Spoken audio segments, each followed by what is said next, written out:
Patrick, that's a really good question. I don't remember, frankly.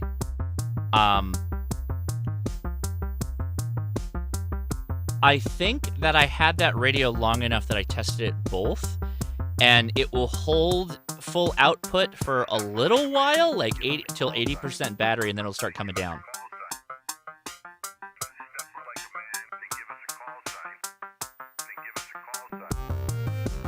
Hey, well, we appreciate you hanging out, buddy. Damn, I didn't know about the news, and literally Jason told me before we went live, man. That's crazy. Assassination attempt is, like, in today's day and age? That's wild.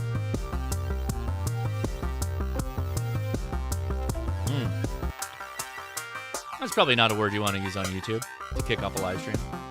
That's just in the news, guys.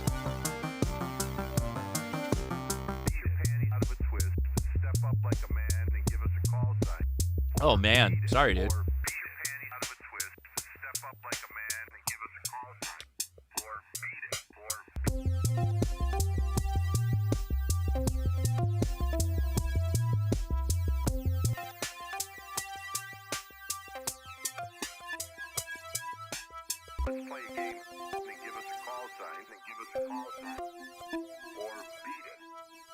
Indeed. The after chat today is going to be answering your questions, but then I want you to help me answer a question. How do we create better ham radio reviews? I want to hear from you, all you watchers and listeners out there. What would make a better amateur radio review? Are there things we're not including, or things that we include too much of?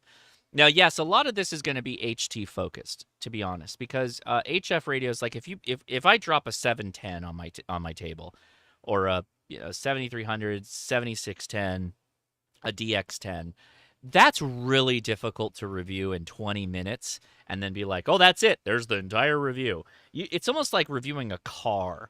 If anyone, like, here's your car for a day to try and review it, that's almost impossible, right? You have to, like, you gotta have it for a little while, you know? So that's kind of my opinion on that. Let's see. Let's catch up. Are you having a public meetup? Oh, hey, Paulie, appreciate that. Well, every year, Paulie, I go to all the major ham fests. So Hamvention, Hamcation, which is going to be in the beginning of the year, or if you can make it, Huntsville Ham Fest. I'll be there. Huntsville Ham Fest next month. And then every year in April, we do the HRCC Campout, which is California, Southern California. So feel free to come on out there. It's a weekend of fun and frivolity. We provide the food and everything that go along with it, and it's a lot of ham radio fun. Now, your question's great, though, because I still haven't done a POTA meetup because it's so difficult for those non-tent pole days for me to just, like, take a day and run off with. But it's a good one, and I should probably do it. I should probably do it in the summer. We should probably do it soon. So, yeah. K-Booty missed $90 of the live stream. Okay, well, you know, it's free, so I don't know how you work that out. There it is. All right, so let's see. Oh, no, so great question. So how we do the after chat, and actually this is a really great segue, so thank you for, setting that volleyball right up for me.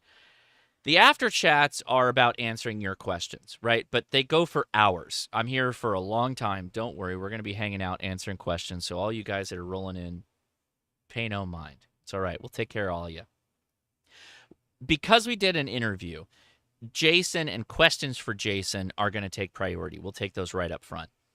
And then we're going to get into kind of open questions. We'll take some of those. We're going to talk to some of our YouTuber friends who hang out with us on the Discord. We'll let them talk for a little bit. And then we'll get to the show topic, which is usually at the end. This show topic is going to be making better amateur radio reviews.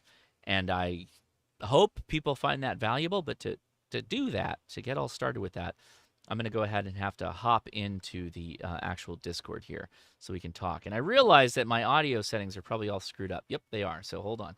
I got a new audio interface. I'm using the Scarlett 414, which is what I had before, 3rd gen. Now I have a 4th gen.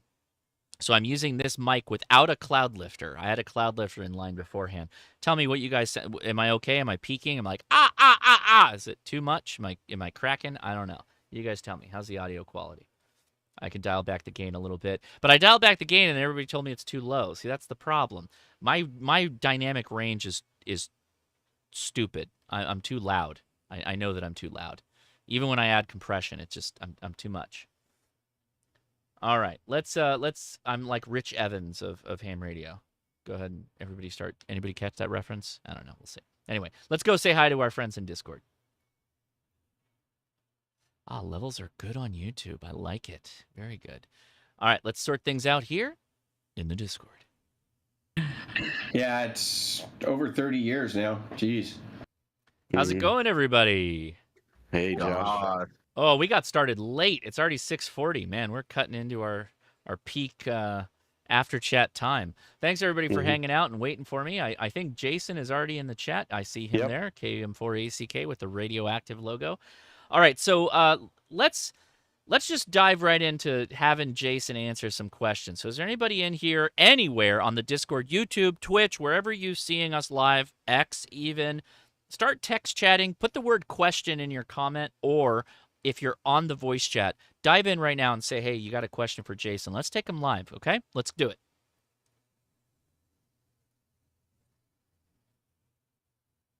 I think we had a couple of people in text. We'll wait for those to come in. I don't know if this... Oh, I heard, I don't know if, and then you died out. Go again. Sorry, my text thing went bonkers. Anyways, I don't know if this is a question per se, but on one of the screens, it looked like that that band was spelled BAUD or something like that instead of BAND. Baud? Baud. Yeah. That's legit. Baud rate is the character transmission rate over a digital line. So it is entirely different from bandwidth. 100%. Yeah. It can be two things. Actually, go ahead, Jason. You explain it probably better than I do. No, it's actually over my head, but it's just a speed at which things communicate. That's the simplest terms I can really make it. So there. If you want to look up the history of it, look up something called Baud or Baud, and that will give you the background on what baud rate is. Baud code. It's basically another convention for describing the speed of the data going over the serial line. Like think megabits, but it's a different formula because it's based on Baud character speed. It's kind of archaic, but they still use it with like modem stuff. Never mind that crashing noise. So once upon a time, we have freed ourselves of the shackles of the baud rate limit, kind of, on amateur radio. Everybody hasn't caught up yet. So once upon a time, there was a discussion about how much data you could put over the transmission lines, over RF.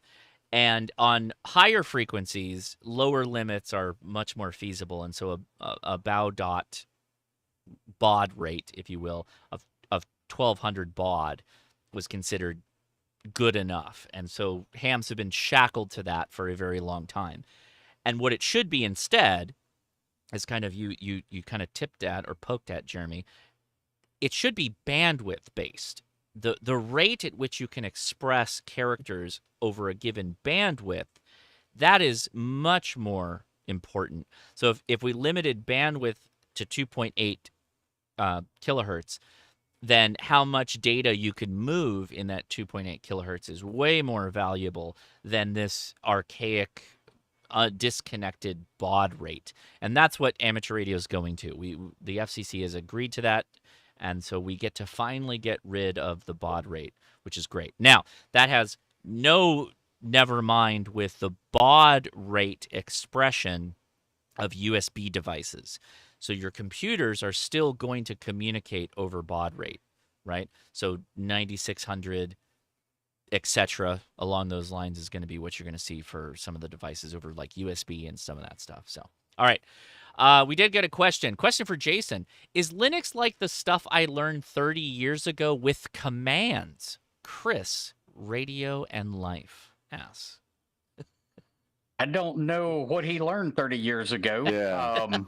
He learned Oregon Trail like I did. Yeah, I used a command line, and it was all JCL and batch jobs, and that had nothing to do with Unix. Ah. Yeah, so, Right. another person says DOS, I'd guess.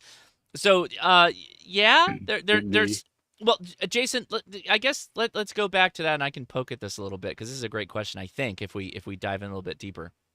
So, how much of your Linux life is spent in the terminal window? Because we dipped into it a little bit. I spend a lot of time in the terminal, but that's because I'm writing code. I'm writing what 7.3 Linux does in the background. Right. So I spend quite a bit of time. Now, if I'm out playing radio, I spend very little time unless I run into some weird issue that I want to go dive deep into. But I was out a couple of days ago with a Parks on the Air activation, never opened the terminal window. Yeah. Okay, that's interesting. Now, I will say Linux, for me, there's one hurdle that I always had issues with, is I was never part of the, like, build, compile from code kind of guy and install from that. I've done it, but it's always like, oh my gosh, it's such a slog. And then they started creating, like, this add, remove package manager kind of thing within, like, Linux Mint has it. But it always feels like you have so much more control if you just install applications off the terminal window. Has that changed at all, or are they better integrated? Because it felt like sometimes I would install something using the package manager, and the terminal window and the rest of the system had no idea what I did, and nothing meant anything. It was total chaos. I can speak to that if you want. Unless Jason wants to add something first. Go for it. No, he's good. Okay, and this comes from years of experience. The best thing to do on Linux, if you're trying to get software, is to use the built-in package manager, be it RPM, be it Debian, Debs, or whatever. Yes. Because the system tracks that through a database. And if you can't find it, then the next best thing would be to try to build it yourself or find a repo that might have it. But I always prefer the system package first before building it from source or building it from code. And also, there's a lot of stuff coming out with Python now. I'm dealing with a lot of Python at work. You can end up blowing stuff up. I'm sure Don will attest to installing stuff from outside the package manager, which will overwrite stuff in the package manager. And if you are building something from scratch, like with a makefile, every Linux distribution has what's called user local, right? And the package manager will not put anything under user local. So if you're going to install stuff, install it under user local. That way it won't interfere with system packages and break your system. Okay. Right on. Okay. Yeah. Now, can I say something for the sake of an argument? Yeah, Sure. Go for it. He's absolutely right. The only downside, though, by getting things from the repository is you may be getting a much older version than you can get if you build it from source.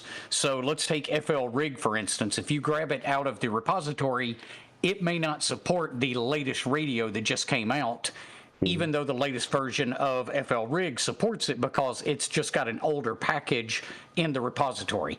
Building it from source would get that latest one that might give you that new rig that you're looking for.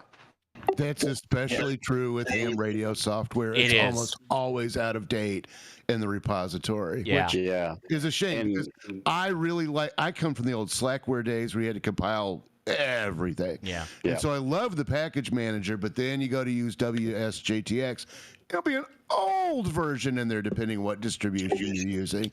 So yeah, that's why I like 73 Linux, is because it just does all of that for you. Well, yeah, and that's fine. It's just if you go to install it, don't install the package one and install, build it and install it under user local and adjust your path to pick that up before it picks up, like user bin or whatever. Yeah, when you're I prefer, actually, I love to compile code, but that's just me. When you're compiling things, usually it's not, the package manager database is not going to get updated. So you're not going to end up getting killed by something. What I don't like about compiling code is that a lot of times you'll go out and get something out of the repository or out of the Git or whatever, and it won't build on what you have loaded in that particular version of Linux. And so then you're fighting compile errors, which I like to do, but I'm sure a lot of people don't. And so you run into these deals where, like, it's a frustration thing because it simply doesn't work. Right. And I ran into that today with a device driver that I desperately need, and the thing will not compile for me in my version. But we're rarely going to have that in ham radio. In ham radio, what Jason is doing, and I don't know if he runs into this or not, but he's building things and he knows builds on the version of Linux that he's running, and he's done a lot of the hard work for us. He has. And so, yeah, I was telling him earlier, what he's doing for us is really fantastic. I agree, and I just got to add this. We got Satan here. Satan's joining us in the after chat along with one Mike K at MRD, the Ham Radio Tube. Love that so much. Had to fire back, Jason. Thank you so much. Hilarious. Well, Love you, Mike. we got a ton of questions to go through. So let me go back here. By the way, these are APRS stations I've picked up since we stopped being live. I'm getting all the way down to Mexico. Okay, guys, on APRS. Is that relayed? Yeah, probably. But that's pretty impressive. So next one's a quick one. I'll just knock this out really quick from Gregory. Question: Summits on the air on an HT. Possible? And if so, what's a good option or options for a technician novice? Cheers. So the answer to your question is yes. I've activated a couple of POTAs with just 2 meter simplex. So 146.520. You start out, right, calling out for CQ. And what will inevitably happen is if you're in an area like here in Southern California, those are a lot of hams that are listening to 520. And so you probably want to get off of that frequency. And I have done full activations on 146.580, which is kind of like our unofficial adventure frequency. To do that, 2 options I would recommend for you. Is go get yourself a Yagi antenna, so like an Arrow antenna or an Elk, or build your own at a tape measure, or pick yourself up a half-wave vertical telescoping antenna that you leave in your bag. And you get to the location we're going to activate, twist it on there, and then you're really going to kill it with a half wave. Half waves are great. I love them on SOTA because you're such a high vantage point. Everybody's going to hear you. So yes, you can, but it's also going to depend on how many people are actually listening to 146.520 or 580 wherever you're at. So bit of a challenge. If you're in Southern California, no problem. You could activate probably all of the Angeles crest, San Gabriel crest that face the South Bay completely on HT, and there wouldn't be a problem. All right. This is a wild deep dive question from JR. They have a Motorola PB1272 Bravo suitcase base station for MX series radios. We looked this radio up. It feels like over a year ago. They're looking to get a manual just to go with the unit. The unit should have been on the TV show Get Smart. It looks so silly. Dude, that is a cool radio, and I know exactly what you're talking about. I have no idea where to get a manual for that thing.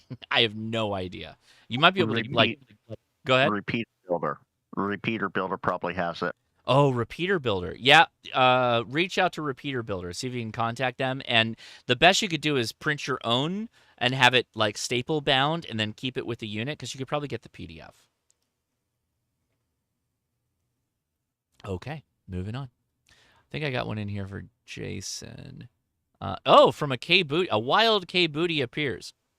So this is for Jason. Any plans to add the RTC setup for Pies into 73 Linux that was present in Build-A-Pi? Oh, I didn't realize it was not in 73 Linux. If it is, I missed it, but I went back and looked for it a couple of times. But I can understand it if you're moving away from Pies. You don't need to worry about that with laptops and stuff. He can support both. I thought, Well, I that's didn't true, know if but it would- yeah, that's true. I don't have to worry about it on the x86 machine, but I still want to continue to support the Pi because there's still good applications for it. Sure. If you've got a GitHub account, file an issue report on 7.3 Linux. Okay, I may go back and look at it and make sure I'm not talking out of my ass and just missed it. But I thought It may I have just not didn't gotten see it. ported over. Okay, I'll go do that. I'm going to do a pull request against you for set the default editor to VI. Mm-hmm. Oh no. I second that. Oh I second no. Oh that. boy.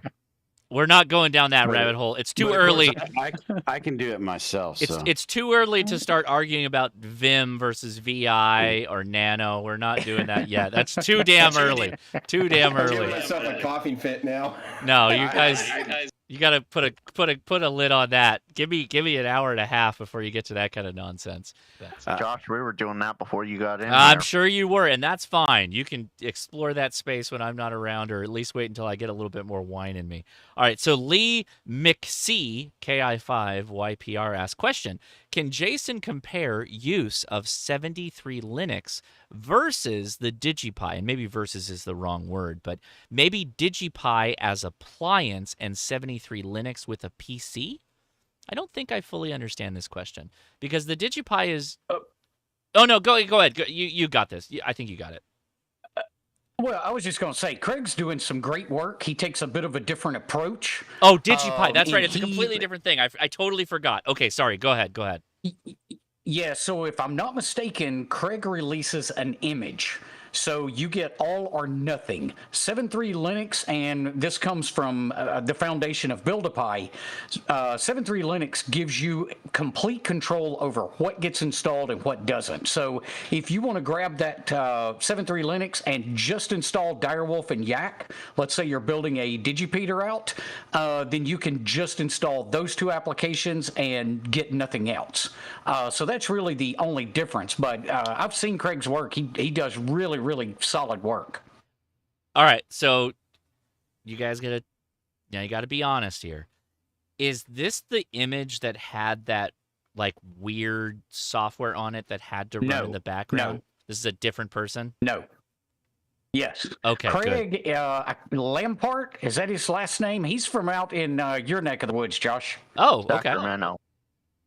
Well, it's California, my neck of the woods, but yes, Yeah. that's like, yeah, okay. So different thing. This is not the other thing. Yes. Okay. Completely different. Different guy, different everything. Okay, got it. Okay. All right. Lamparter, Jason. Lamparter.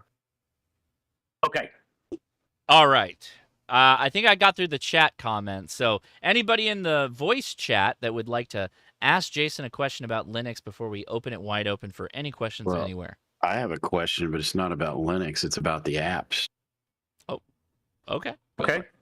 So, Jason, when I run 73 Linux, and I don't know, maybe you've updated it, but I've tried updating several times. When I start WSJTX, it comes up and says, hey, this is a beta version. Do you know you're running a beta version? It's going to end soon. And is that, are you aware of that? Or are you doing the beta version on purpose or? Yeah, so 7.3 Linux is grabbing the latest version, whatever WSJTX puts out. And that team is really good about putting out a stable version before the end of the beta period, but it will grab the latest pre-release or release candidate or whatever they call it, and it will install it if you do an update. Oh, okay, so it'll install, the beta version. So you don't, you can't default to the stable version? Or you don't want to? I could. It's just when I tried to do that, everybody kept pushing me for the latest and greatest. So it tells you right there in the window that it's going, what version it's going to be upgrading to. So you can choose to update or not to update. Yeah, one time he was releasing versions that would not work with other versions. And so, but I don't know that I'm not sure he's done that in quite a while, and that's why I don't like to run beta versions. I prefer to run stable. But, honestly, as far as I'm not going to worry about it if that's something you're choosing to do. Yeah, just pay attention in the update window when it lists out that you need an update, and it should tell you what version it is. And if you don't want the beta, then just choose not to update. But I want to update the other thing. No. Well, you can update. You can update everything else on the system. Just don't put a check mark by that. Oh yeah, that's true. Yeah. So you could choose to update every other single application except for WSJTX if you wanted to go that route. Yeah. By the way, tonight when y'all were screwing around with FLRig, apparently FLRig supports TCI. Okay, I did not know that. Yeah, it was shown on the screen. Y'all know what TCI is, or I won't go into it. But if you know, you know. And it's, to me, it's the way that cat control should be done. You know, I will definitely have to look into that. There's a question that came in on text chat there. Hey, Jason, can we do SSTV with 73 Linux?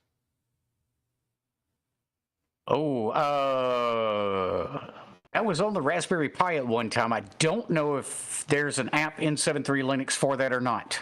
What was the app? I just can't recall off the top of my head. Wasn't it like QSTV or something like that? QSSTV? I remembered having a Q in it, but... Yeah. No, it doesn't look like I'm finding anything. But yes, QSSTV. I think that was in Build-A-Pipe once upon a time. Mm-hmm. Yeah, it was. Well, if it still exists, Jason could probably get it added. Or there might be an alternative. An issue ticket.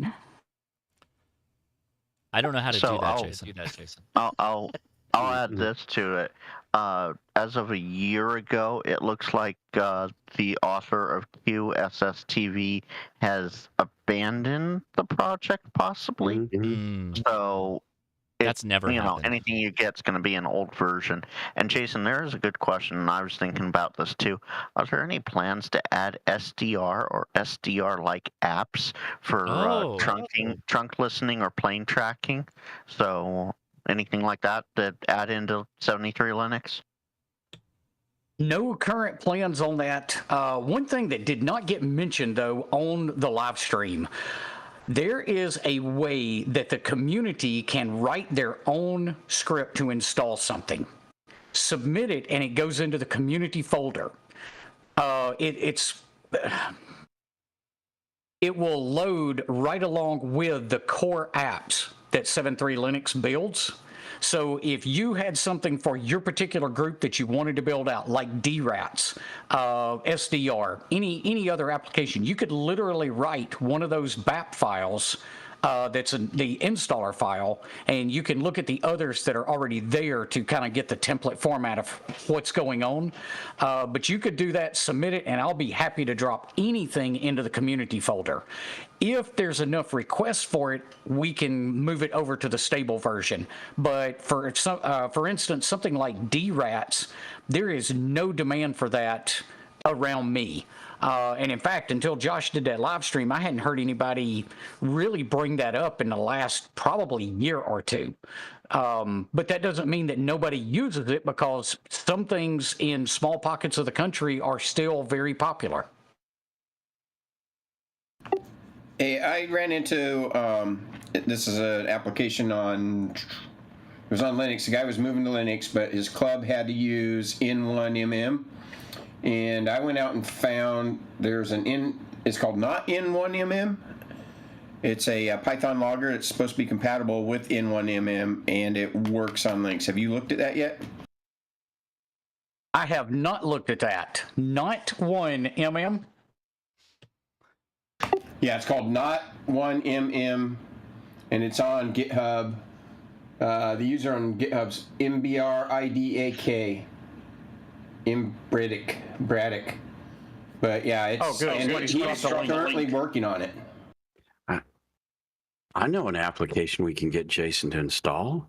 Node-RED. let's just not go there. Yes, let's go there. Well, no, I can pie it up. Let's pie it up.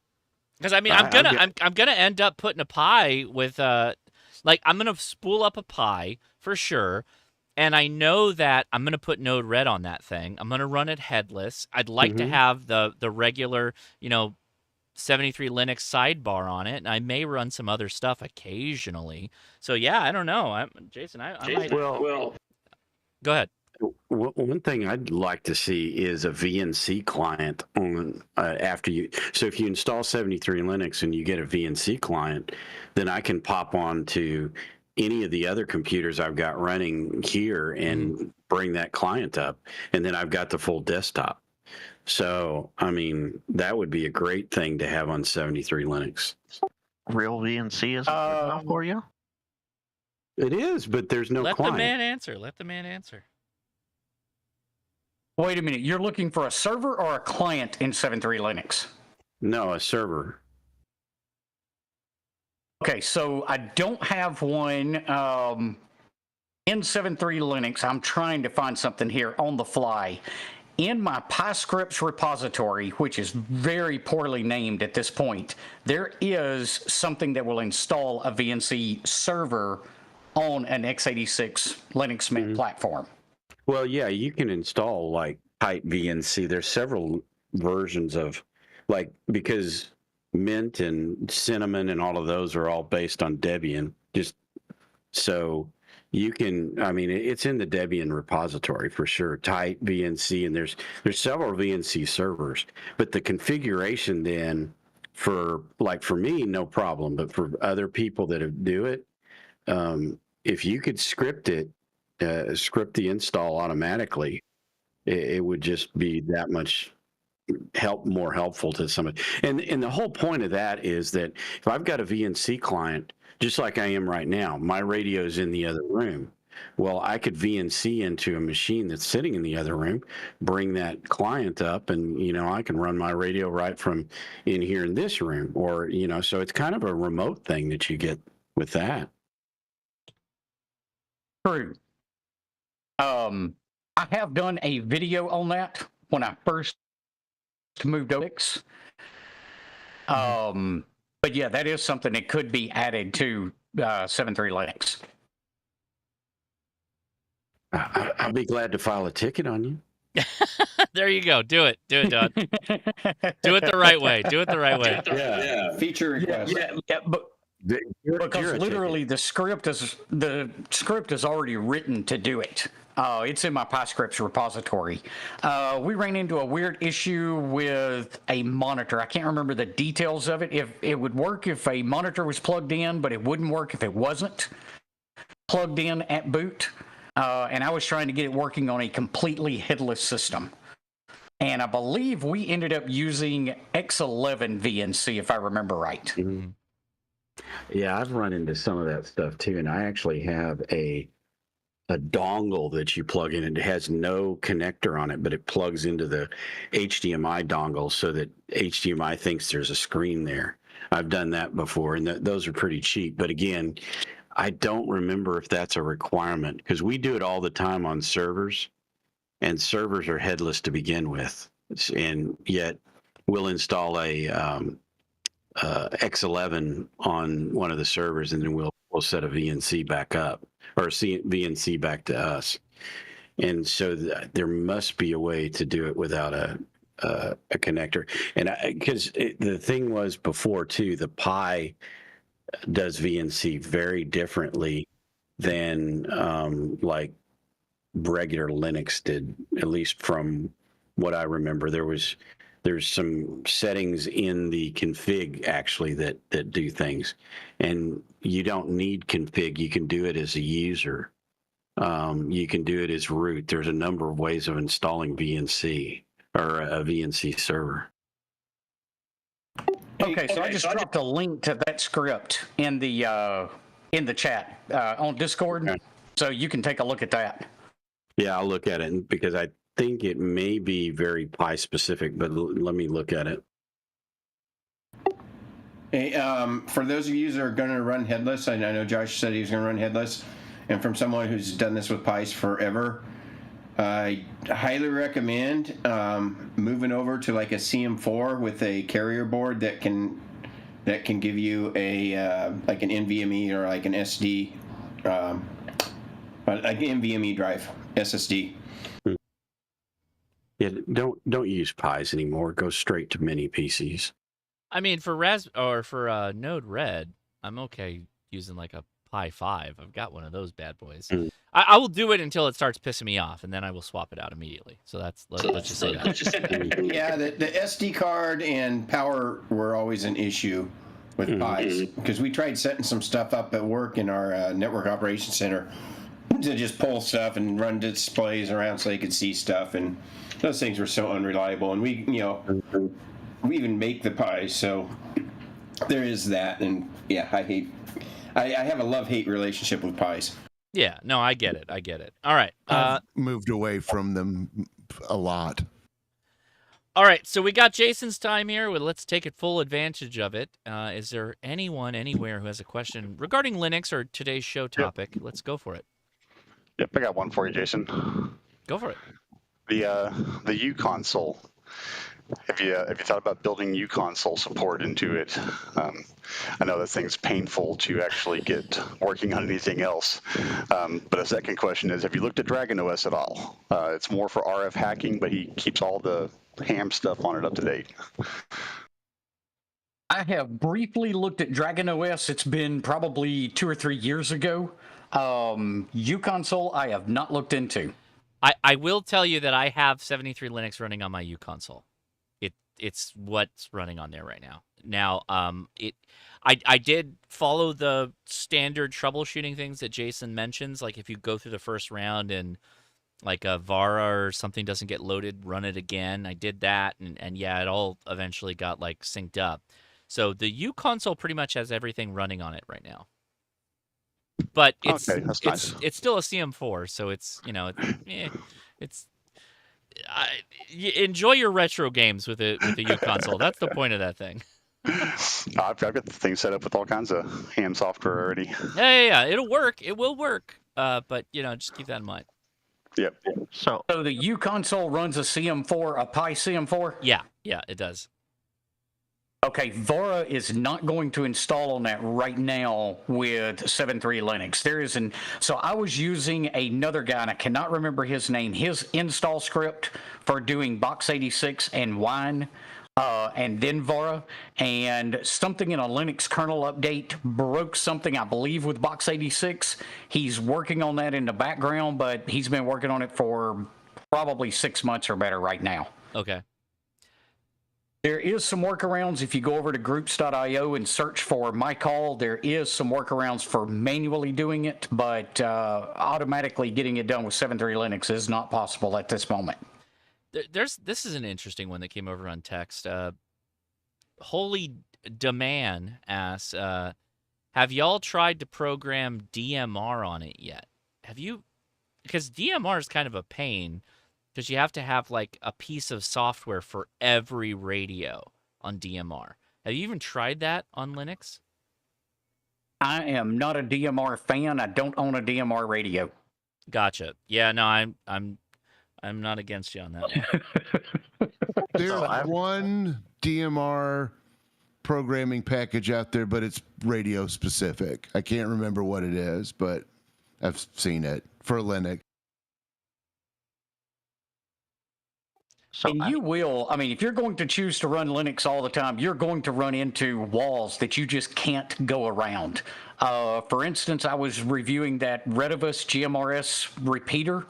That software is Windows only. Right, so if I want to program that thing, could I try to get it running in Wine? Yeah, I could try, but it's not worth the effort. If I really needed to reprogram it, I would find somebody with a Windows computer and reprogram the thing once. Create a KVM. No. What I finally have done is, because I don't want to dual boot on my laptops and stuff I drag out into the field, I just run Mint on them, and then I run a VM for the stuff that has to be Windows. So that's what I settled on, is just virtual machines. So like Windows nerd stuff. You nerd out hardcore is what you're saying. It's so damn easy though. But Okay, everybody that's saying like it's so damn easy, you got to like tell people how to do it. You got to teach them how to do it. Otherwise, they're going to be like, "Well, yeah, it was easy for you," because Yeah, and it's not until you like go and the first time you do it. It's always it takes a while. You know that, right? Well, and one Really? of the reasons in all of my videos, you will still hear me explaining what the CD command is. Right. Anybody that's used Linux for a year understands what the CD command is, but I try to break that video down so that if this is the first time you're loading anything in Linux, I want you to understand what's going on. Mm-hmm. Yeah. No, and that's appreciated. I promise you. So very goodly, done there. All right, questions for Jason. Let's take them. I had one that I came up with myself here. Go for it. Jason, I know you did a video on Pablo's dashboard, and by you doing that, I actually brought him on for a live stream. Are you going to incorporate his dashboard into an updated 73 Linux? Are you able to? Or, I mean, a simple, easy install, and, you tell people change this, this, and this, and be done? Technically, I could.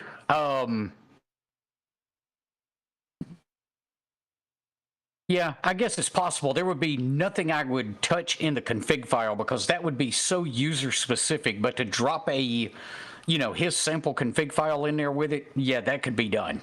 That would be pretty cool. I think a lot of people would like that if they haven't seen it yet.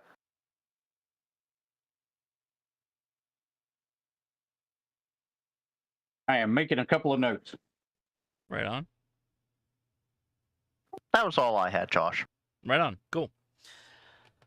All right. Any other last chance on Jason? Otherwise, we're going to start talking to our YouTube friends, and then we're going to keep moving to open questions from anyone. Just thank you, Jason, for sharing about all 10 of us who use Linux on a daily basis. Well, you already drank the flavor aid on that one, right? This video was to try and get people to experience Linux on their own, for the first time, which hopefully we did a good job at. Jason is a fantastic guest and interviewee. So appreciate him being on there because it was a lot of fun doing that. So, all right, let's go down the list. Thankfully, I have a fantastic person who's helping me out with this stuff. It's Frank, KG6NLW. Frank, we're gonna go back to the original here. We're just gonna go down the list here. We're gonna go down. Wait, so reverse how I sent it then. Oh, okay. I got how you did it. Okay, got it. So, Bill, Ham Radio Tectonics, where are you at, buddy? What's going on with you? Hey, everybody. Can you hear me? Yeah, we hear you just fine. How's it going? Let me turn this show off. I am in North Carolina right now. I'm based there. That's where I work. And I'm in the Greenham Machine Trailer. And I just finished an antenna video today and announced my antenna giveaway. It's at Bill-HRT Ham Radio Tectonics. And I'm working on finishing this mod on my QMX for the Touch Team. Mm-hmm. And tomorrow I'm going to go to Austin, Texas and drop off, so I can be there on Monday to drop off my Flex Radio for repair. Oh, buddy. Flex Radio is already going back to the shop. How do you feel about that? I still love that radio, and hey, you know what? Things are going to happen. So, and if people look it up, here's the thing. I had somebody ask me about the TX500. They've got their share of problems. Just said TX500 users, Flex users, VAC users. They keep it inbred, in family, that is, and they don't tell the world because they don't want the world to know that their little baby walks crooked. But something happened with mine, maybe a power surge, maybe I did it, maybe I didn't, and I lost my DITs. And if you look that up on the community, you'll see that I'm not the only one. So it's a thing. And luckily, my radio is still in warranty, so they're going to fix it. But so I still love the radio. I would trade it for the world. All right. Well, there you go. I mean, somebody who sends something in for repair and they still come back and say, "Yes, sir, I'll take some more." That's pretty good. So right on, man. Appreciate you hanging out. Are you going to be in Huntsville? I am most certainly going to give that a try. Yeah, I'm going to, as a matter of fact, I'm going to take leave, medical leave, and arrange all my medical stuff to happen in Huntsville for that period. So There you I'll go. be totally legit. Hey, they screwed me out of the Zion and the Yellowstone. They wouldn't give me the days that I needed. Mhm. So I'm going to make sure I'm going to use the power of the federal government to make sure that I legitimately get the days I need. Bill, I feel your pain with that one. I like it. I like it. Well done. Rules are made to be used in the proper way. But hey, guys, thanks for giving me a shout out and letting me talk. I'm going to get out of the way. Right on, man. Well, thank you for hanging out. Appreciate it. All right. So next in the list is Dawn, N5SKT. So this is a topic of a show that was dear to your heart. But what's been going on with your build up in the homestead? Well, I've done a number of things here. I've put up a 9-to-1 and a couple of other things. And actually, I was out with my sister today, and I bought a golf cart, which anyway. But I'll probably have a video on that. Now, the video that I was talking about last week, I did not get a chance to do. And there is some things that are going on for me personally that are very, very exciting. I can't talk about them right now, but so I did not get a chance to actually drop that video, even though I've got it all recorded. So, I didn't do any, I should have recorded the 9-to-1. I'll probably go out and at least document how I've done it. And, I was working with my sister today, trying to plan out like the next stage of, the ham shack and trying to figure out where, and by the way, if anybody knows anybody that understands how to buy sheds and get them installed, I would love to hear it, because I know nothing about it. But it's the logical conclusion to me being stuffed in that little room over there with these window things just running out the through the window. So that's kind of where I'm at. I no video for me from right now, but hopefully they'll have at least one dropped, maybe two next week. Very good. Very good. Well, thanks for hanging out and adding your expertise to this, because I know you're a longtime Linux person, so appreciate that. Yep. No problem. All right. Eric is in the house. Eric, I think where is he? Where is he at? Eric, there he is. Right above me. Our Eric from Hawaii. How's it going, man? Hey, what's Do you have going on? zippies this week? Did you eat a zippies this week? No, I haven't had it in a couple weeks. Man, I love zippies so much. Yeah, I get on a kick where I'll eat it like 2-3 times and then I don't touch it for a month. Yeah, I don't know, man. Oof. Every time I go to Hawaii, I eat there multiple times. Anyway, go ahead. How you been, man? What have you been up to? It's different when you live here and it's just down the street. You get burned out. Yeah. Uploaded a video a couple days ago. Did a special contact for someone. He was my first ever satellite contact ever. And I recently found out he had 49 states confirmed and just needed Hawaii. So we found a pass that was about 5 degrees both sides, and did a video on making that QSO right from the coast, so I could, basically point at the horizon. Other than that, just unfortunately working a lot, so not getting a lot done. Okay. How's nothing's changed on Green Cube, right? Everything's still like good. So not only is it good, but I think some of the congestion has lifted. Okay. I think there was for a while it was pretty hot and heavy when everyone thought it was going to go away. Yeah. But now I'm getting I can work it with my 10 element arrow down to 0 degrees. I had a couple QSOs recently at like 0.5 degrees up off the horizon. Wow. For some skeds. So yeah, it's working pretty good. Getting a lot of people are getting pretty good digipeat rates. So yeah, satellite's working good. All right. Well, yeah, that's the news that I now know that I have to get a little bit more engaged in that, because I want to, I do want a Green Cube setup. I want to get on there really badly. and he's just telling me all the things I know that I have to hear to get started with it.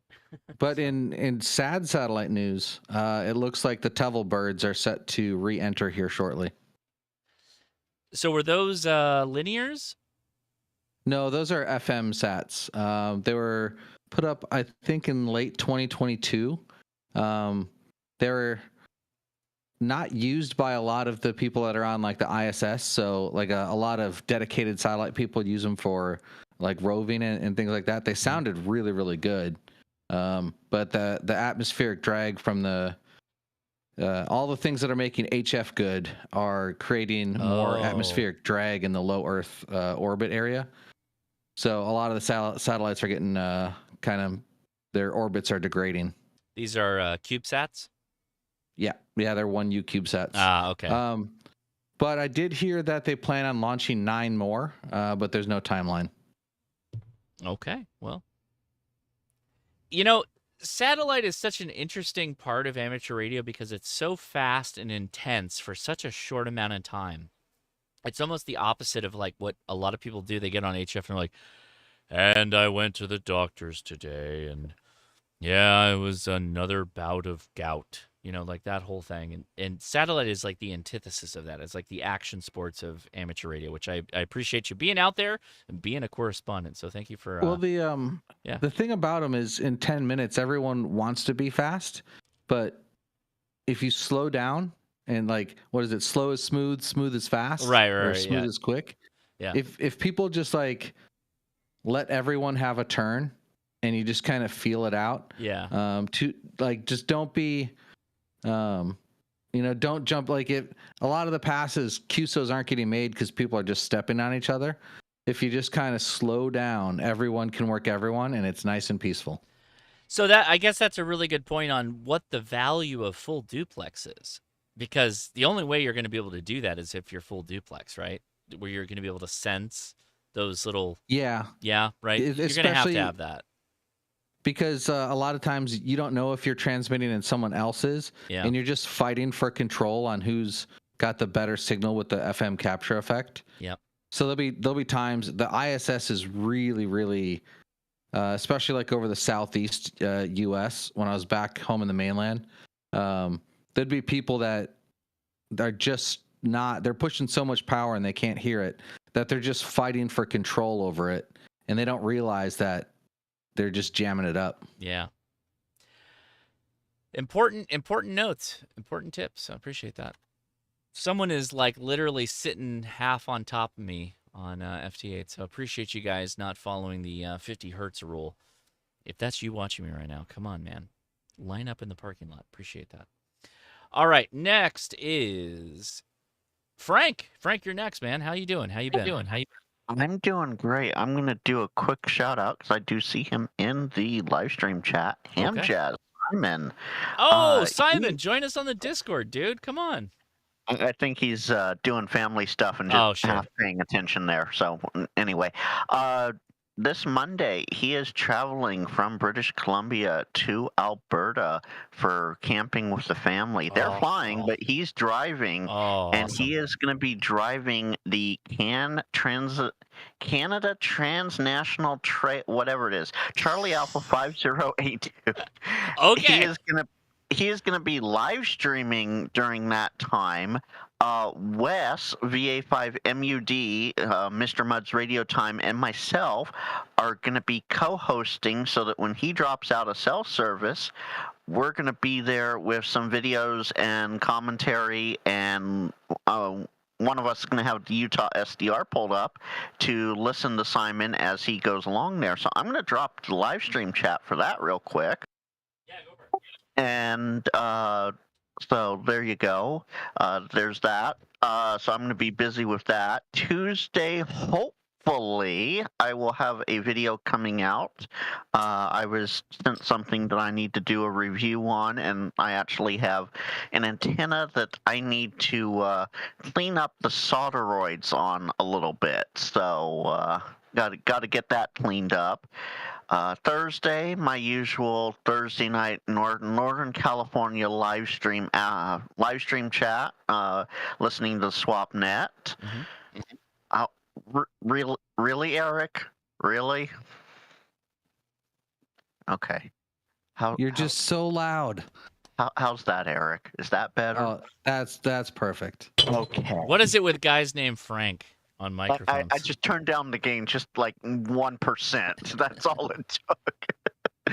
So Thursday I have my usual live stream. This last Friday I had my CQ chit chat. I had Lou, Hyken and Hammond, Jeff, K3JRZ, and Vince VE7LK on, and we talked about POTA and Support Your Parks Weekend, which is coming up in 6 days here. So we're gonna be out there hanging out, doing stuff for POTA. I'm going to be doing a live stream at some point during the Support Your Parks Weekend, and any of my YouTuber buddies that are going to be out there during Support Your Parks Weekend, if you want to come in on a live stream and give an update as to how you're doing, feel free to drop me a message and I can bring you in. I can have up to 9 people in at any given time, so feel free to drop me a message if you want to come on in. And that's going to be my week, so very busy and very, very fun. And now I'll drop my link now that I'm done talking because I'm at 530 subs, so we made that happen. Thank you, Josh. And Good thank job, you, buddy. Good job. Thank you to Jason Ham Radio 2.0, because I had a huge spike last month before on his happy hour. Oh, yeah. That's right. You were on the happy hour. I had like a 40+ sub jump on that night. So absolutely fantastic. 2 Fridays ago, we gave away a coffee mug from James over at Corky QRP for my first of the month Q and AMA, which Jeff K3JRC was on as well. So, all right, I'm going to drop my link and shut up for now. Well, I appreciate you, man. Thanks for all the help you give to so many people. I saw you. I saw T.O. was live streaming. He shot across the bow, and I was literally cooking dinner for the kids, so I couldn't hop in there. But I was watching while I was cooking, and so you guys did a great job on the live stream. I had a lot of fun watching it. So thanks for being out there. All right. Oh, absolutely fantastic. Yeah, I'm really jealous of Ham Jazz too, getting to go camping, man. I'm going to be doing a camping trip with Adam next month. I'm really excited about that. And I think I'm dragging both the sons out. This will be the first for the youngest, so we'll see how it goes. I got to talk to Adam about that. We might not be able to do the same scrambling type stuff that we did with Benjamin. He's a little bit more resilient than Edison. Camping and Huntsville? Yeah, after Huntsville. Oh, okay. So it times have changed, guys. Everybody, kids, wherever you're at, I feel for you. I really do. I'm going to go to me for a second. So I remember a time when summer break was just the most important thing in my entire life, and I would just relish the time I had in summer break. I would explore the sloth that you could achieve as a child, and then just get crazy busy camping, Boy Scouts, all that stuff. And my kids go back to school in like late August. And so the weekend before they go back, we're going backpacking with Adam. That's the only time that worked. And my wife has not pitched a fit yet about it, but I'm dragging them out. We're going to bring them back on Sunday, and they're going to school on Monday. So that's the way we're going to do it. That's the way it's got to be. So I'm excited about it. I don't know what we're going to do, but it'll be a lot of fun regardless. So I'm really excited. Always, anytime you can go camping, and particularly backpacking, put your whole existence on your back and hike it out there. That tells you something about yourself. All right, next on the list is Gray Man Poda. How you doing, man? Oh, I am doing good. Just got back here to the house. Was out doing a twofer. Oh, right on. Down in Monroe, actually Owen County, Indiana. So racing back and dodging lightning and thunderstorms. So right on. I haven't really had time to shoot a video, but I've got some projects. I'm taking that POTA challenge, 1 pound POTA challenge to heart, and kind of combining that with some personal goals. And I don't know if people have noticed or seen over the year, last year I've lost quite a bit of weight. And so my goal is to start hiking a little bit more, getting out a little bit more. And this POTA 1 pound POTA challenge is really, I think a good thing for me so I can go out and do it. I don't have to backpack in a big radio, but just going down the rabbit hole with the True SDX and some of Adam's projects, the antenna, the microphone, the adapter. Although I've got an iPhone and I can do it with the USB cable. Lost track there. I'm sorry. I've got an Android tablet. I can do it with the USB cable, but I also want to try to do it via the iPhone too, because I'm an iPhone user. So yeah, just all these little projects, little bits and pieces coming in. So I'm going to start filming some of those as I build those a little more in depth, and I'm not sure how that's going to play out, but it's not a POTA video, so there you go. But yeah, just staying busy with that. And I hear what you were saying, Josh, about your kids having to go back to school. Mine, I think, are going back while we're in Huntsville. Yeah, it's the week after we're gonna go camping. After, like, it's crazy, man. I just don't even. And doesn't feel the same. Doesn't feel the same. I grew up in the late '70s, early '80s. We were feral. We were feral kids all summer long. You had a bike, man. You got a bike, and you go outside, and that's it. Take your bike and get the hell out of here. Exactly. Yeah. So I am looking forward to getting down to Huntsville. I am taking the entire week off. I get yelled at for not taking enough PTO at work. So I said, the heck with it. I'm just going to go down Monday, stay the entire week, and come back home. Good for you. Yeah. So that's awesome. Been talking with Lou Hiking in Hammond. He lives in the area. He's giving me some suggestions on parks to go around and stay active while waiting for everybody to show up. That I love the idea of, God, man, I'll get there eventually. I'm just not there yet because obviously I still got so much work obligations. But just being able to take a week and just run around, do POTA. I don't care if I'm sleeping in the back of my truck or camper or tent.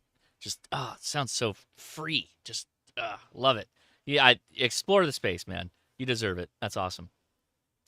All right, I think we are now hitting Jason. Jason is next. Jason has left the chat. Oh no, Jason just left. Bummer. Well, Jason, I had an incredible time talking with you, man. Thanks for hanging out, and I'm sorry you couldn't hang out longer. But everybody go sub to Jason. Really, truly, this man does a lot for the community. Like, just think of how much time. See, it's not that he made 73 Linux. It's that he made it and it still works. That's really important. Because if you think about software, right? Anytime there's a change, he has to update his script and the back end of all of it. He has to change a lot of stuff. And the fact that every time you go and run that script and it works is thanks to him continually housekeeping it. It's an incredibly challenging effort, something he has to do all the time, and I don't think enough people give him the respect he deserves. And yes, even if you're not a Linux user, this is like literally what growing amateur radio is about. This is literally what is in the charter of what we do, what he's doing. He's literally out there doing it, and I thank him so much for that. So, Jason, my hat goes off to you all the time, and I just appreciate you, man. You're a great guy. He's got a good QA team and a great system test team. Yeah. Dedicated generosity. Yeah, seriously, he's a great guy, and literally, come to a ham fest. Come to some of the big three ham fests, please, and meet some of these people. I'm telling you, they're just like they are on video. They're amazing people, and they just care about radio, and they just really enjoy having fun with it. And just think to yourself, you get to go out there and just enjoy the radio. Watch a YouTube video, figure out how it's done, and then go on and have fun with it. These guys like Jason are the ones that are taking their personal time to do the thing they're doing to make ham radio better, in addition to still trying to have fun with radio. And you have to believe that cuts into that occasionally. We'd all rather be out just doing ham radio. that's just the way it is. So yeah, great guy, fantastic dude. Same goes for you, Josh. Yeah, I mean, I still have kids. Don't get me wrong. Oh man, let me tell you, you're not gonna see my butt when I start going full retire mode. But you give a lot to the community in your own way. So well, thank you. I appreciate that. I do. But really, I fair. Thank you. I appreciate it. All right, next is, let's see, the K-Merds is back in the house. We got Mike. How you doing, man? How you been? I'm doing well. I didn't think we'd roused you back into the after chat with a Linux live stream. But... It was tough to stay on. I'm not gonna lie. How you been? I How you doing? have zero interest, and I don't even know what the hell you guys are talking about. But the greatest thing about Jason is that he's not even a computer guy. Yeah, he's a photographer. Yes, that's his background, and he does all this stuff just out of the selflessness and love for the hobby. So I don't know what's wrong with him to do it, but well, he's a true cool ham. He a little bit of sadomasochism, a little bit of radio love. The two come together and they make a ham radio bond. Is what they do. Yes, they do. So I am doing well. We had my first Texas hurricane on Monday. Oh. How was that? And it went directly over Huntsville. Oh wow! And somehow my neighborhood made it through it unscathed. Other parts of Huntsville, there's tons of people without power. There's still people in Houston without power. It's crazy. I never lost power. It was like a rainy day. Mm-hmm. It wasn't even a bad storm here. I'm like sitting around. I started to make a video. And then, like, the rest of the day, I just waited for the storm to come, and it never did. The highest wind I saw on my weather station was, like, kind of after the eye passed us, and it was, like, 28 miles an hour. I'm like, what the hell? Now, I don't think it was technically a hurricane by the time it got up here, because I'm about 115 miles north of the coast. But, yeah, it was fun. I'm grateful that we didn't lose power. My buddy Ryan, KF8IV, he's a little bit further south. He still doesn't have power. They said it'll be on Monday now. Wow. So fortunately, he has a generator. He's got like a generator, like just kind of built into his house kind of thing. Mm-hmm. So, but yeah, there's a lot of people without power. And I was all set to have all my batteries. I had all my batteries, all my inverters set up, waiting to lose power. And it never happened, so that's cool. So instead, I just went about my day, and I built what is today? Saturday, Wednesday. I built a Sherry pie hat. Okay. So I can get on All-Star. I still have no idea what to do with it, but I've hooked up to Jason's node and made some contacts, so I know I built it right. Okay. But it just. I don't know if it's Jason's node or what's going on, but I'm just receiving my node will just start transmitting just a bunch of hash. So I don't know what the deal is with that. Probably a different mode. They're probably putting out a different mode. I have no idea.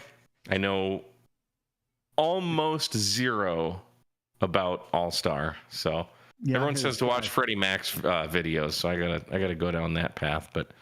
Shout out to Ham Radio DX, our good friend Hayden down under. I watched his video on how to like load up all the software and stuff and get it working. So that was pretty easy. He did a very thorough job on that.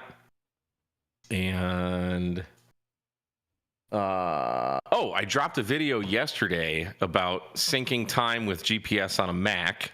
Okay. Probably the worst viewed video I've made in a long time. Yeah, not a lot of people. Yeah. Well, I've never had problems syncing time or just with time on my Mac, but this guy emailed me. I'm like, well, shoot, what happens if I don't have good time? So I found this thing called GPS Dashboard on Mac. Okay. It's in the App Store. It's like $8.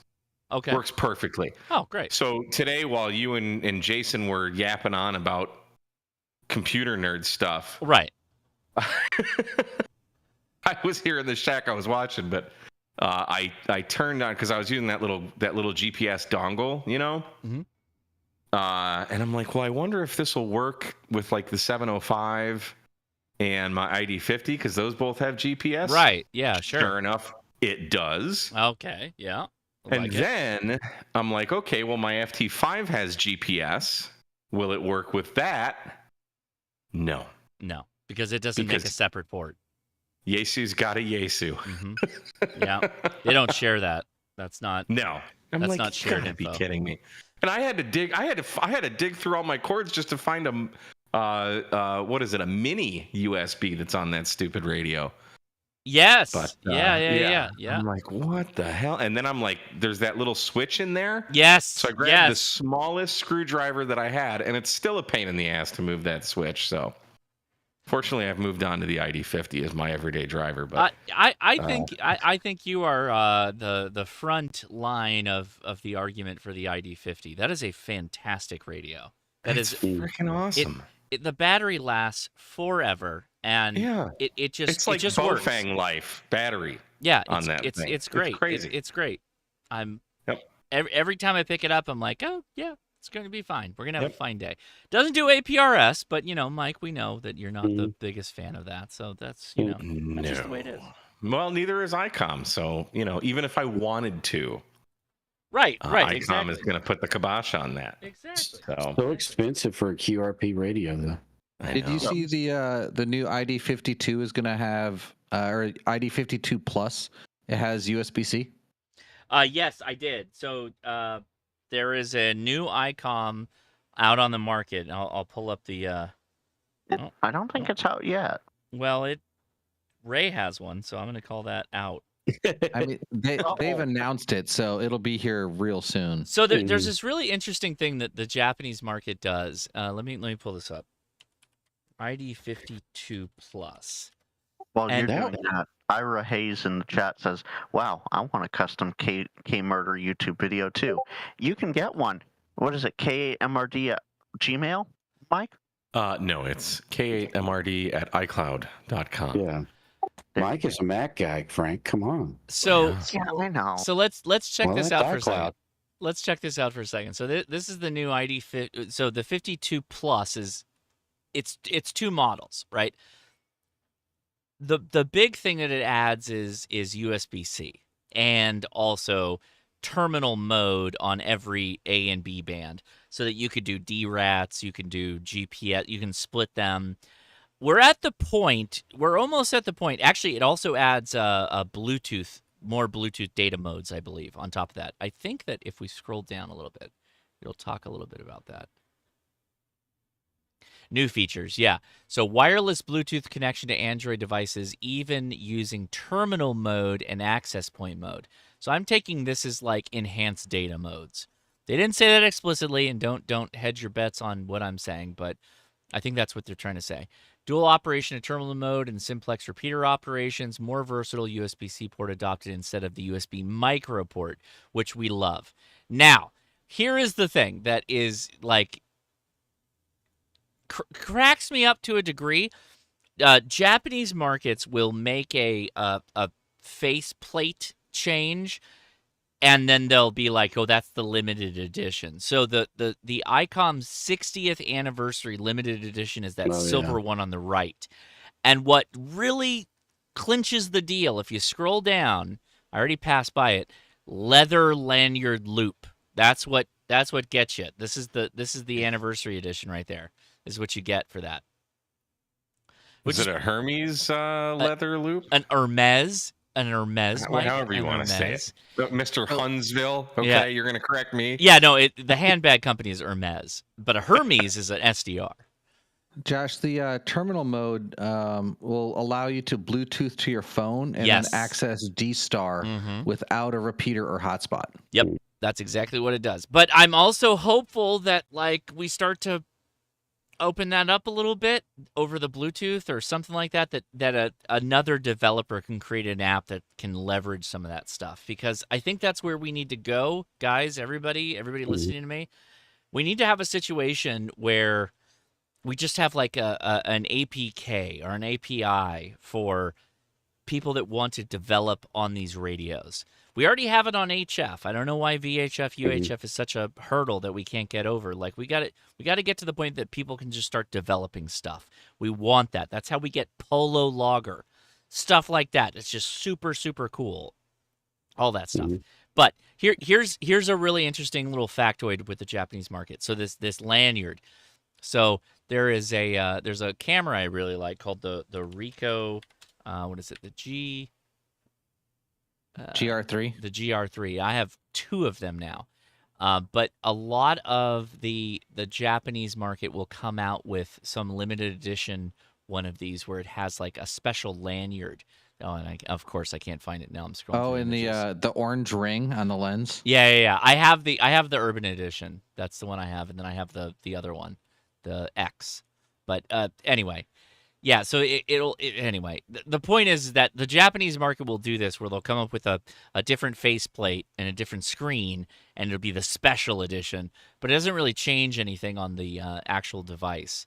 So anyway, that's neither here nor there. Okay. Well, so Mike, what's that? Go ahead, Frank. I was talking about the ID52 and the Bluetooth thing. Are we sure it's actual Bluetooth, or is that low power mode? Yeah, see, we don't know yet. We don't know yet. I'm always curious about that, because I think that is the final frontier for a lot of VHF, UHF radios, where the VHF they'll have a proper Bluetooth adapter in it. And once we get that, like even with differing APIs and all that stuff, people will make software for it. It will happen. We just got to break through and start getting some good Bluetooth devices in our radios. The D75 has it, but it's very expensive. And so I get why people are like, I don't know that I want to do this. I get it. I understand. So I have the real question about Bluetooth. What's the real question? Will it connect to my hearing aids? Oh, that's a really good point too. Yeah, that we got to open all that stuff up, because that just makes more accessibility too. Yeah, I totally hear you, man. Comment? Go ahead with the comment. Yeah, I would love to be able to hook up my wife's earpods to a radio on UHF, VHF while she's shopping, and nobody hears what you say over the radio. Yeah, sure, absolutely. I mean, of course. Except for on the channels that you're transmitting, of course, but locally, if there's a issue or emergency, and I can contact her instantly without.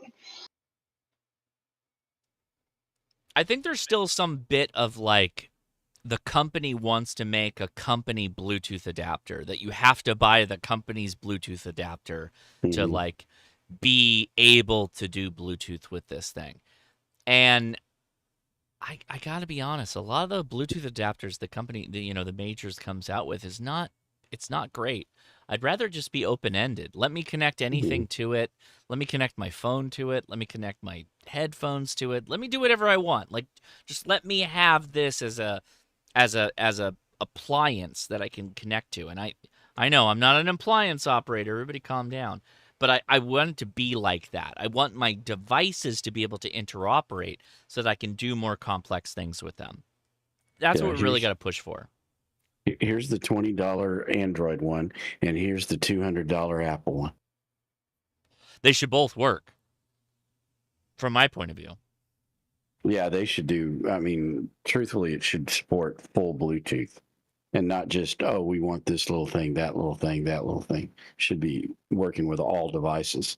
And they should strive to work with, for instance, with Tim and his earbuds. Hey, it doesn't, you get it, it doesn't work with that. They should be working to make it work. Yeah, I think, well, at least open it up to where it, they can connect. That's what I mean. Point. Yeah. I'm with you, Don. I think that I think whether we scream more about it or not, it's going to happen. That is a thing that is going to drive the technology of radios in the future. We've been asking for APRs for a while now, and it's not done any good. Yeah, that's a good point too, Don. You're making good points, man. I don't know what to tell you, but yeah, no. Good stuff. Ray says that Yaesu doesn't want to innovate, and ICOM looks at the future, and that's why they're doing DPRS. Yeah, but that's still a QRP radio. I don't care what you do. I gotta say, I'm expecting a big year. Whether it could be as early as Huntsville. I don't think it will be, but I'm expecting a big year in radio.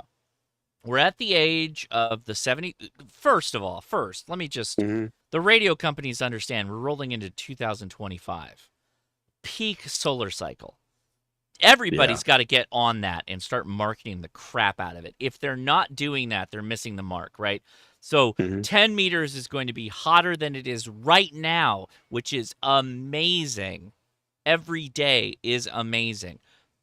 They got to be selling that. Like all the brands, all the retailers got to start like just saying FOMO 10 meters, because if you're not in this for the next this right now, if you don't start right now, you're missing out for the next 11 years, basically, right? Yeah. Second, 7300 is old enough now that we could expect an upgrade, right? And if anything, from the Hamvention ICOM drop, those are parts for a top-end radio, from my point of view. These are my point of view. This is me speculating. So I feel like we could see some top-end radio come out and then multiple iterations of less expensive radios that follow that same architecture that's going to flow out to an entire product line. That's what I'm hoping for. So, Josh, are we going to get a 7300 with a new faceplate and a leather wrist strap? Leather wrist strap. Yeah, absolutely. Yeah. I think we're on point to be getting a $15,000 7851 replacement. Yeah, that's exactly what that's exactly what I'm expecting. The power amp is 200 watts, right? But so let's compare and contrast. Yaesu did the exact same thing, right? With the FT101 was the flagship, right? And then they took the flagship design and then they just continued to pare it down until they got to the 710. And how long that taken? Like a year, right? I'm not saying ICOM's going to do the same rate, but I think that that's exactly what's happening here, is that we're going to get a brand new top-of-the-line Japanese ICOM radio that's likely not in the market for most people, but they're going to take that architecture and they're going to start paring it down to more cost-affordable solutions, and then that's what you're going to see that. That's me speculation Josh here. Just my thoughts. Just to add to what you said, in fact, to highlight something, what they need to do is focus on HF radios and stop putting all this work into. I think so. Radios, because those radios, the like the ID52 and all that, those will work regardless of the sunspot cycle. Yeah, I think you're right, Don. Yeah. I think you're right. I think the time is right for ICOM to really get back down on HF. I think that's true. And honestly, I would love to see Kenwood come back too. I mean, don't know if it'll happen. We all want Kenwood to come back. We want that Kenwood mobile, and I know everybody's screaming, Yaesu, where's the replacement to the 818? We know there's got to be something cooking, right? There has to be. So all those things.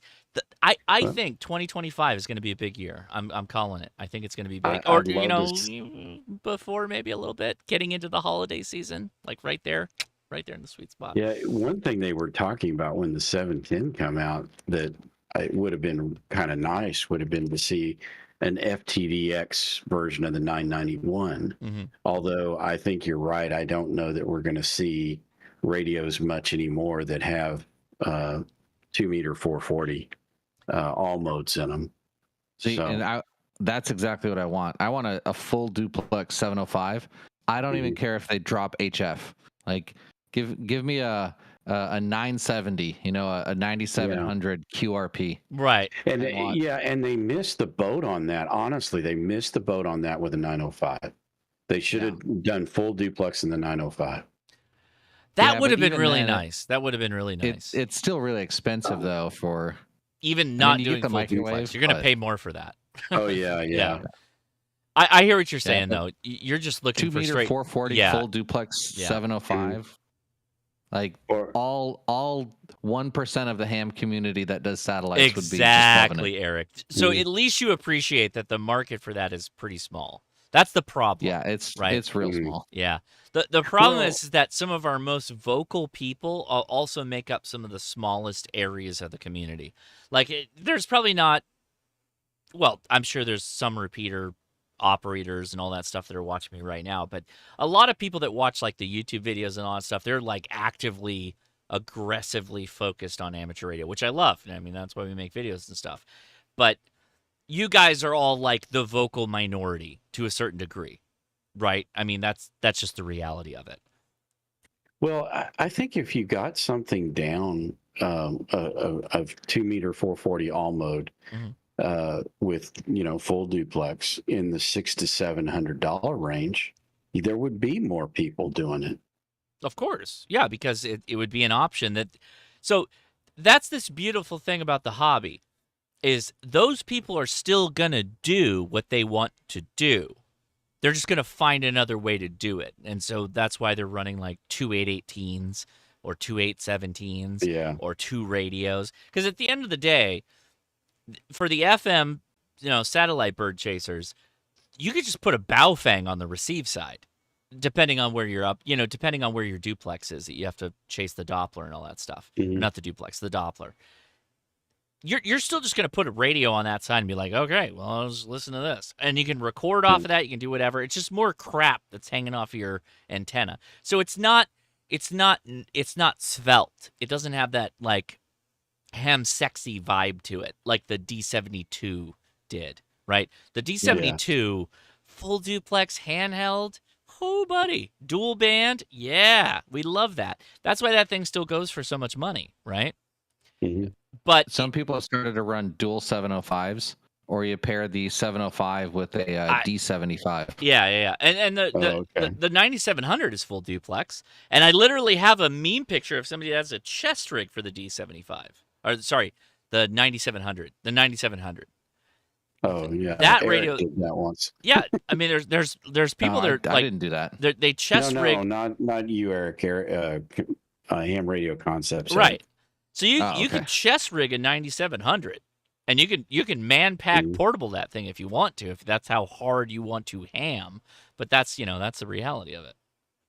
I literally just made 4 contacts on the ISS last Friday night. With no that's awesome. duplex. And we did not record it, so I have no idea who I contacted.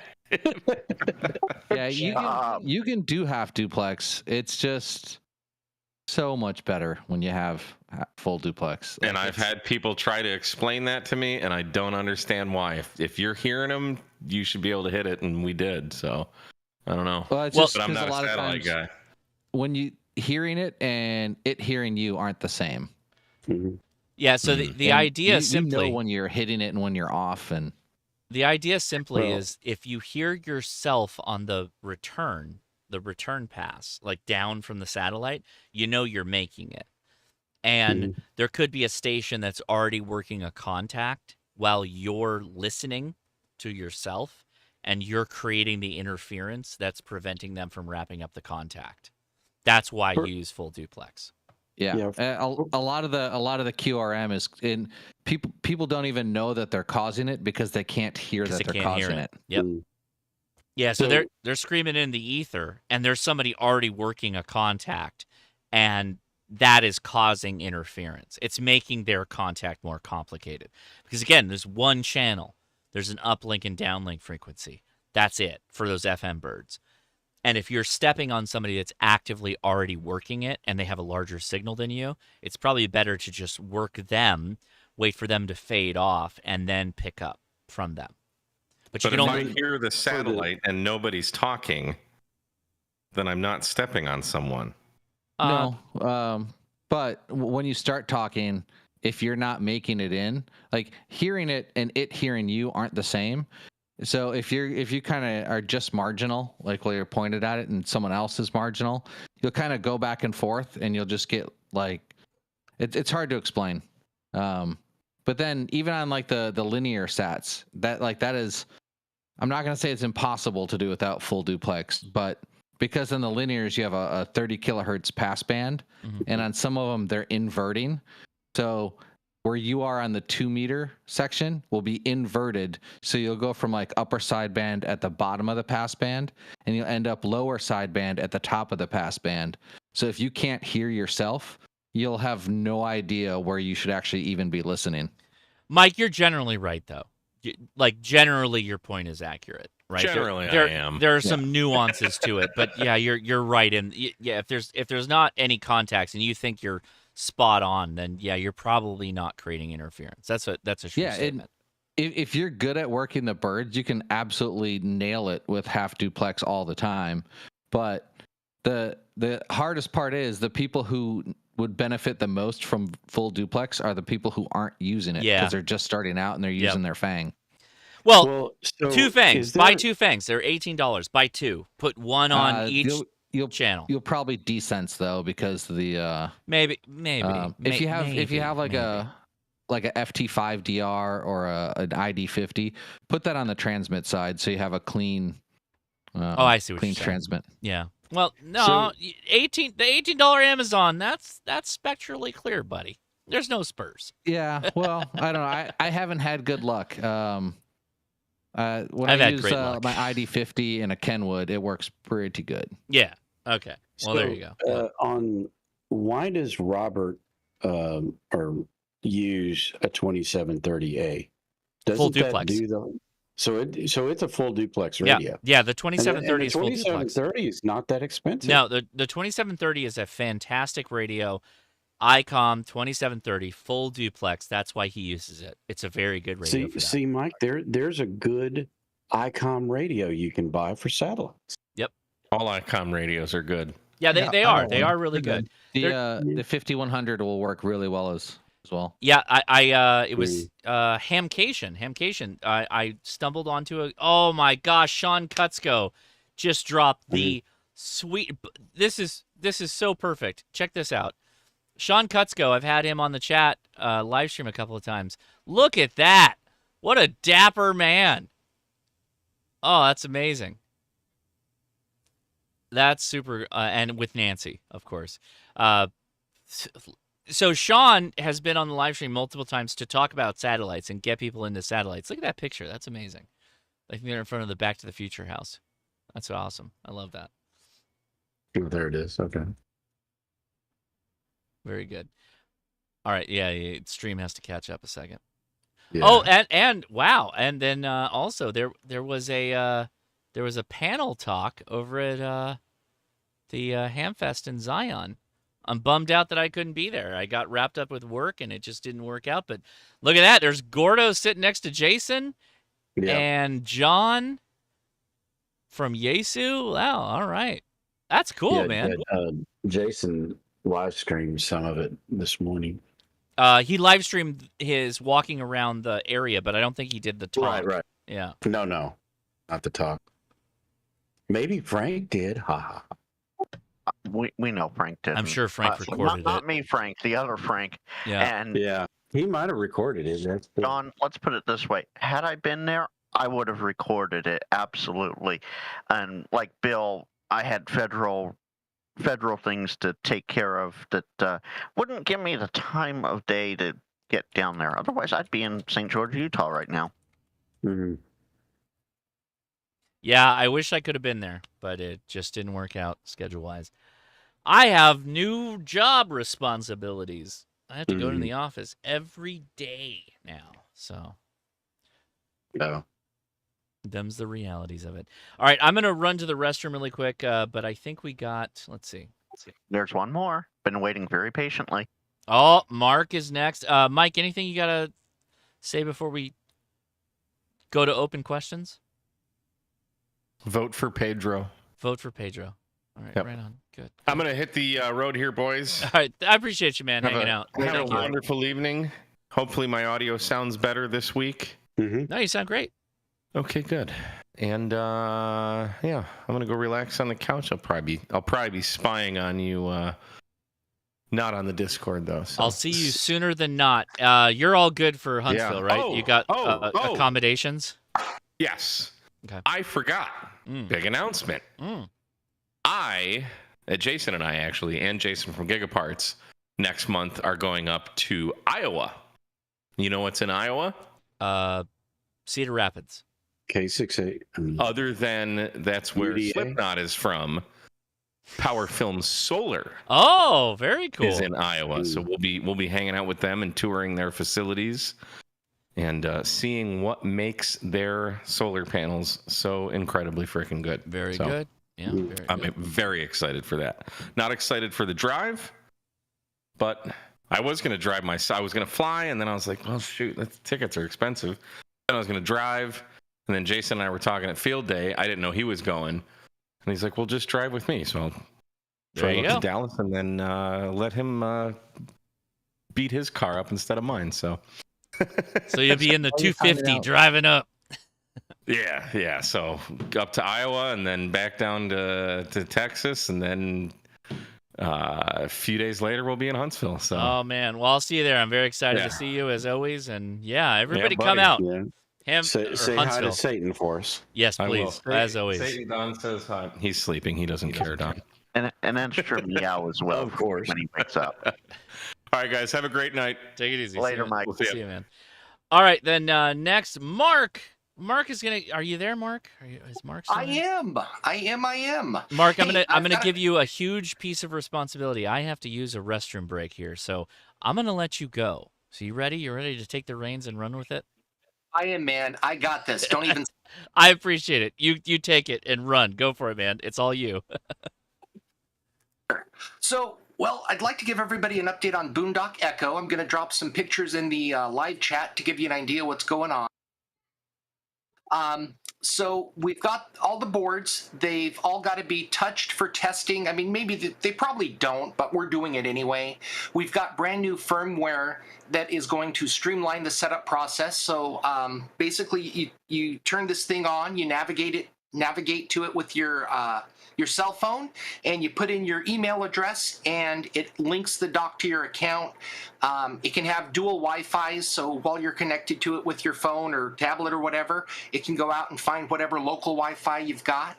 So we're trying to get that. We are still waiting on the case stickers. And we're making one modification to the case box, but those things happen so fast it doesn't really affect our ship time. So we still think we can hit the end of the month target. But yeah, I know a lot of buyers are on, and thank you guys for your patience. It's just one of those things where if we were doing this full time, and hopefully one day we will, I mean, we could get things to move a lot faster.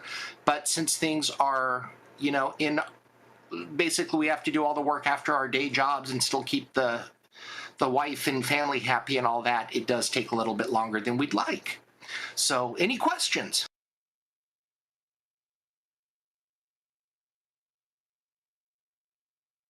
I hear crickets. And Don, you're thinking of Idaho. Idaho, not Iowa, for K6 UDA. So, all right. Well, there's no question. Oh, cable issue fixed. Sure. Yes. So we've got working cables that we're going to put out in everybody's boxes. But I am never going to use that manufacturer again. It was just too much time and too much work. You will get a good cable. And then we've got a new manufacturer lined up, and I've already got samples in hand from them. So we'll never have this issue again. So good question. So I see another one here in the chat just before that. You have enough time for testing, looking forward to July 31st. Is it going to be into July or into August that you're hoping to have them out? If everything goes well, I can still get these things all out and to Mouser by end of July. It's basically once everything comes in, I'll just take a couple days off of my normal day job and make sure we get this thing knocked out. So that'll be fun. Something else I wanted to share is a video that I saw this week that gained some popularity. A gentleman named Uba, I think is how you pronounce it. For your YouTube creators out there, the 6-minute video version is just an absolutely excellent script, absolutely beautiful editing, absolute masterclass as far as I'm concerned in storytelling. So if anybody's interested in that, you might get a kick out of that. Right on. And I do have something else since we're still filling time waiting for Josh. No, I'm back. to I'm return. back. I'm back. Oh, okay. I was going to say, Grayman Poda, I haven't forgotten about your generous offer. I ordered some lights, and just as soon as I get the these things out the door to Mouser, I am going to start making videos again, and I sure do appreciate that offer if it's still valid. Oh, absolutely. So, all right. Well, Josh, I just talked a bunch. Nobody listened, but you know, what are you going to do? Thank you. I appreciate that. All right. Well, so we hit the end of the list of YouTubers that are hanging out with us. We really appreciate you guys. And Frank for compiling the list. Really do appreciate all the work you do on the back end. It means a lot to me. So here's what I want to do. So this is now you guys all get the concept. If this is the first time you've been here or you've already been here a little while, this is your open call for questions. This is the time. If you haven't asked your question yet, you got to get in there because I'm going to start diving this deep down the hole of better ham radio reviews. So anybody out there, anywhere, dive in. What's your question? Text, chat, or voice? Let's have them. Go for it. I've got a comment. Yeah, go for it, man. I recently got one of the waterproof boxes, Pelican style, but it's by the company called Nanook, N-A-N-U-K. Okay. And apparently all of these things have bezels built into them, and they're low profile, but that means if you want to make a Go box or a control panel or whatever, you don't have to go epoxy any nuts to your box or anything like that. You just make it and it screws right in, and they give you the 3D files free on their website. You just download them. It's great. There you go. I have a question. Go ahead, question. Well, so I mentioned earlier, I've been kind of going down the rabbit hole with some of Adam's projects and in the the QRP antenna. Linked dipole or trapped dipole or infed half wave actually. What's your thoughts on doing links versus using traps? I'm almost always pro linked versus traps. And that's just because it's like pure resonance, right? There's no extra stuff in the mix. But I know that the addition of the trap is not really causing that much of an issue. So it's probably marginal at best. And if anything, the traps are more convenient because you don't have to go out there and constantly reconnoiter your antenna every time you want to change bands, right? So advantage, the linked, because it's just like clips or little BNC or banana plug connectors or the tiny little plugs that we use. But with traps, then you have actually like some kind of a ferrite or a toroid where you've got wire wrapped around it or something like that to provide that impedance area, right? And that that's just more stuff to put in the air, if anything. That's what I was thinking. The weight versus, like you said, having to knooter the thing and take it down to plug a link in or not. I don't know. I've been trying to figure out which way I want to go, and heck, I might just build both. Yeah. Comment. Go ahead. I think it was Paul. Was that Paul? No, it was me. Oh, James. Sorry. Go for it, man. I'm going to steal Thomas Witherspoon's idea, and he uses a 40-30 trap so that he can capitalize on 40, and then if he wants 30 in the other bands, he uses that. Yeah, there's nothing wrong with that. Yeah, there's nothing wrong with it. It's just an extra. Notice how he's only got like one trap in the mix versus like a whole string of multi-trap for multi-bands, all that stuff. Like you can do that, and if you go to Adam's channel, K6RK, you can probably find like the smallest, lightest trap possible, particularly if you're doing QRP, and you'd be able to use that pretty effectively. I said trapped, I meant linked. I'm sorry, Josh. Oh, linked. Okay. Yeah, because I was like, Thomas Witherspoon's really using trapped. I didn't. No, linked. I'm linked, sorry. Yeah. I've got it in my brain right, but it didn't say it right. Mm-hmm. The other part to that is he's doing 10 watt CW or less. Yeah. Yeah. So that's a really good point that I don't think we gloss over it a little bit because I think that QRP is so romantic and we love the concept so much. When you start adding power behind a lot of these antenna solutions, then scaling up the size and the weight of what has to go into it to accommodate that power is going to be a point where it's no longer really portable friendly. So having a trapped dipole that has multiple traps on it for 100 watts starts to get a little saggy, right? It starts to get a little sad. That you might not want to go that route, or you're guying your tripod so heavily in the center position that you're dragging them out and you're putting all this tension on your wires. It starts to turn into a bit of its own little problem. Resonant antennas are always great. Link dipoles are always fantastic. If you're portable, like you're out there for the day, just go linked, because you can just unclip or clip a link and that's it. And you're done. That's most of the time going to be more effective from my point of view. There you go. Hope that's a good answer to your question. All right. So here's the topic of discussion. Oh, question? Yeah, go ahead.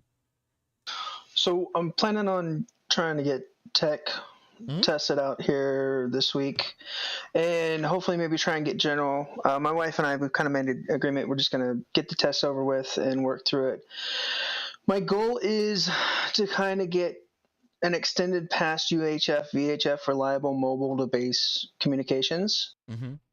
And I'm looking at going to the 6 meter, 10 meter area. I know it's the dreaded question of how far does the FARs go? Yeah. But 10 meter, 6 meter, I mean, if you're pushing 50 to 100 watts and you have, I'm in the Midwest, out in Cedar Rapids area, like you were talking about. Right on. Yep. And so is it reasonable to get 20, 50 miles simplex? This is such a good question. So the problem you have is that 6 meters and 10 meters they're flighty, right? So 6 meters in particular they call it the magic band for a reason, because somewhere in the astral plane says abracadabra, and then 6 meters has an opening that which you can ride on and get long distance contacts. It's not consistent. So if your goal is consistency, is that your goal, is to be able to make contact? Yeah. Based off your recent video, I think, of reliable comms and stuff. Yeah, that's the goal. Yeah. So how far is the most distant person that you want to communicate with? I mean, I would love to get 100 miles, but I think that's unrealistic without repeaters. Well, it depends on the geographic. It depends on the geography, right? Ultimately. State of Iowa. I'm within the state of Iowa. So pretty flat. Yeah, I'm in Cedar Rapids, maybe trying to get to Des Moines, and then south into Ottumwa area. Okay. It's about 100 miles from those points. Yeah. So the problem that you have, and it's all elevation. Elevation is the problem. Right. So you can take a 100-foot tower and put a VHF, UHF antenna on top of it, and you very likely could hit that. You very likely could. 100 miles is probably the ends of that, right? The ends of that capability. So then you're like, okay, so I can't do line of sight, directional, right? You're not directional, but you're shooting your RF directly at the person. Right. So then now you have to explore refraction, right? Where you're bouncing RF. 6 meters and 10 meters is horrible for that. You will get ground wave, and ground wave propagation is where the RF is literally on the ground, but you're not getting 100 miles out of that. You could occasionally, but not the consistency you're looking for, right? Right. So now you got to flip it towards the long side of the game, which is 40 meters and 80 meter NVIS antennas. Have you heard of NVIS antennas? You might have heard that before. NVIS antennas. Not particularly. Refresh. Okay, so it's basically a dipole that you have closely aligned to the ground, like 4 feet above the ground. Okay. And what that does is it shoots the RF straight up, and then it hits the ionosphere and then bounces back down. and it gives you a 300-ish range, a footprint, if you will, of RF coming back down. Within a range of 100 miles, you almost have to go that route. The problem, then, and here's the big crux of the whole thing, is that both sides need that. Both sides need the transmit on the low side, and the other side needs the receive on the low. You know, they got to match. Right. And then you both got to be like a general class license operator to do voice on 40 meters. You can't do that as a technician. Yeah, and we both kind of come to the agreement of like, hey, we're just going to study for the test. We can both do the test memorization, and we're just going to get it and get it over with. Yeah. But so let's try and cut that in half. Okay. Well, let's talk about it. Still running, I mean, like 50 miles. I mean, because realistically, for day to day, you know, there's a tornado, phones are out. I want to hit her with a signal like, hey, check, you know, whatever, get safe. 50 miles away, 25 miles away. So is it reasonable? 50 miles away, you're probably better off using 2 meters in a clear open space with like a 50-foot tower. Like and a tower, you know, you could do a mast with a vertical antenna on it and guy it out pretty significantly. 50 feet with a 2-meter antenna, you could probably reach them. The problem is there's so many reality things that go into this. Okay. You're going to both need 50-watt radios, so like a radio in your car, 50 watts kind of thing. And then you have feed line loss that is incorporated with the distance of both the verticals. So now you got 50 feet of coax going up the tower, and then you got 50 feet of coax going back to wherever your radio is. And so that's going to cause some amount of loss. At 2 meters, it's not nearly as bad as 70 centimeters. 70 centimeters is a nightmare if you're going up to 100 feet or more, right? So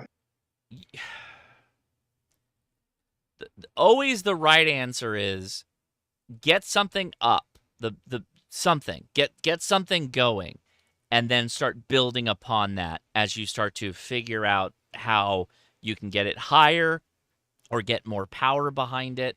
Usually, though, with VHF, UHF, adding more power is not going to solve the problem. It's almost always getting the antenna higher up, particularly in somewhere like the Cedar Rapids area.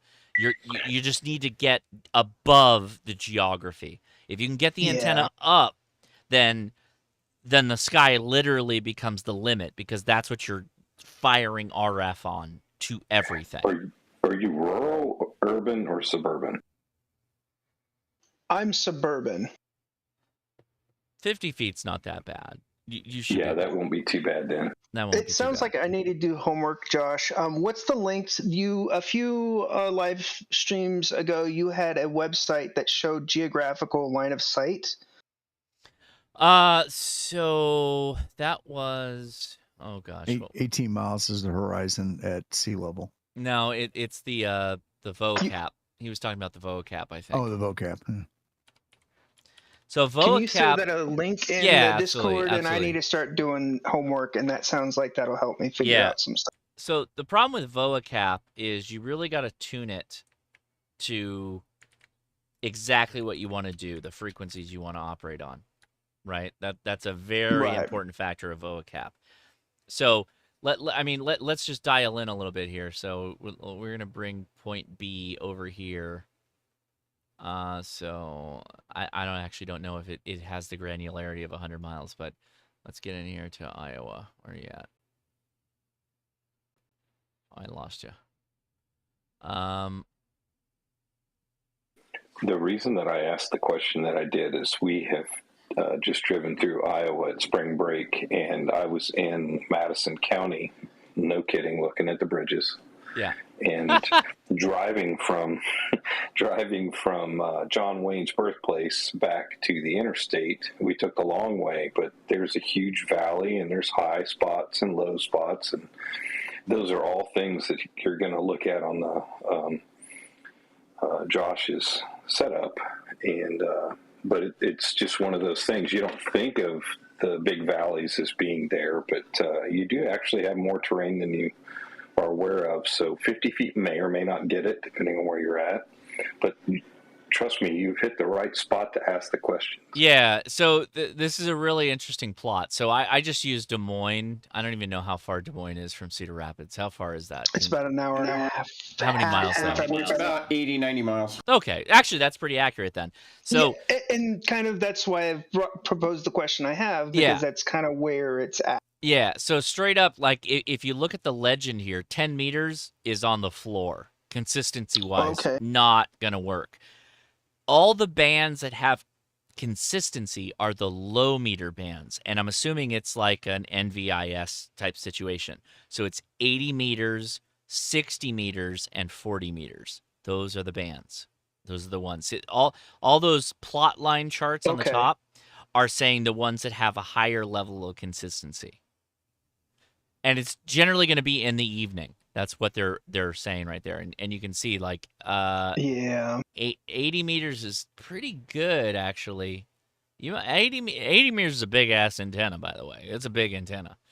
But 40's 40's not bad. 40's not bad. You can make it happen with about a 70% accuracy rating, right? Even the best antenna in these situations it's like 90% for like 3 or 4 hours. Right? So that's not, and everybody be very clear when you look at vocab. That doesn't mean that every day it's going to work that way. That means that this is using statistical probability in that this is going to be the way that it will be accurate, right? Like this is the time where most of the windows are open consistently. It's not always going to be open, but that's the time where it's going to be open, right? Does that make sense? Yes. Yeah. So then I guess maybe going into a repeater system of UHF, VHF, seeing what's locally and or GMRS might be more reliable. Well, so great question. It depends what their backup power is. So got it. Yeah. Yeah, right. So this is where like you start hanging out on the repeater and talk to it. It's almost like I like to remind people showing up on a repeater is not like showing up on welcome day as like a new student. Mm-hmm. It's like showing up to a dive bar where you're an out-of-towner, right? So you got to play cool with everybody until everybody starts becoming cool with you, right? That's how repeaters work, is straight up. Like that's the reality. You're rolling into somebody else's like communication hub, their watering hole. And so you can't start asking 1,000 questions like, oh, will this do, you have solar power? Do you have off-grid capability? Like, you can't start doing that. You just start hanging out. It's like making friends with people, that whole thing. Right. And you'll get all of that over time, but you just can't start coming out swinging with all the big questions. Usually. That's been my experience.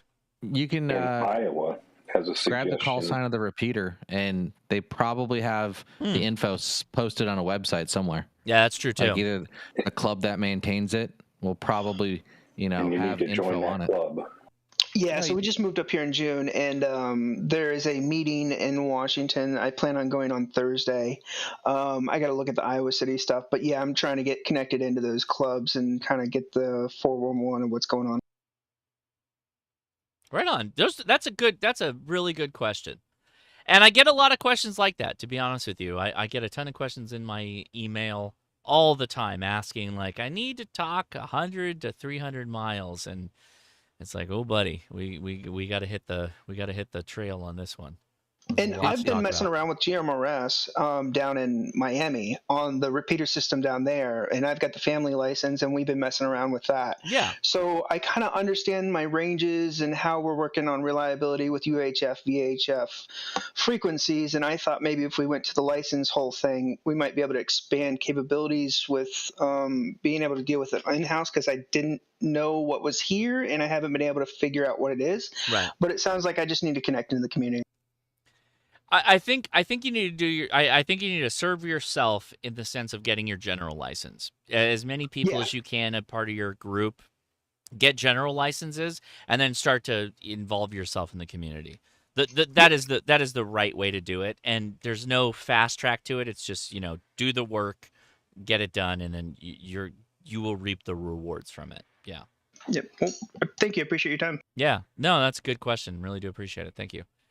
All right. So okay, last call on questions because I'm going to take over the rest of this time. I'm taking it all. I'm taking it all back. All right. Good. Great. All right.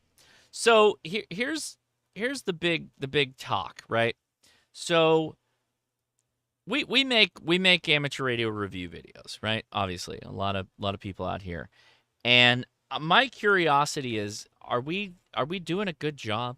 Like we make a ton of videos, even like Baofeng, like review videos, the whole gamut.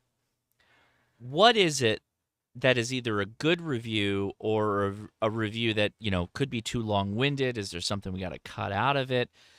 I'm just gonna start laying down some of my thoughts, and then you guys start diving in on this as we go. So I'm going to call this like, sections of a review, right? So I like to cover the I/O or the, it's better, the interface, physical interface. Let's do that. Right. So what are we talking about? We're talking about like the way the radio works, the buttons, all that stuff, right?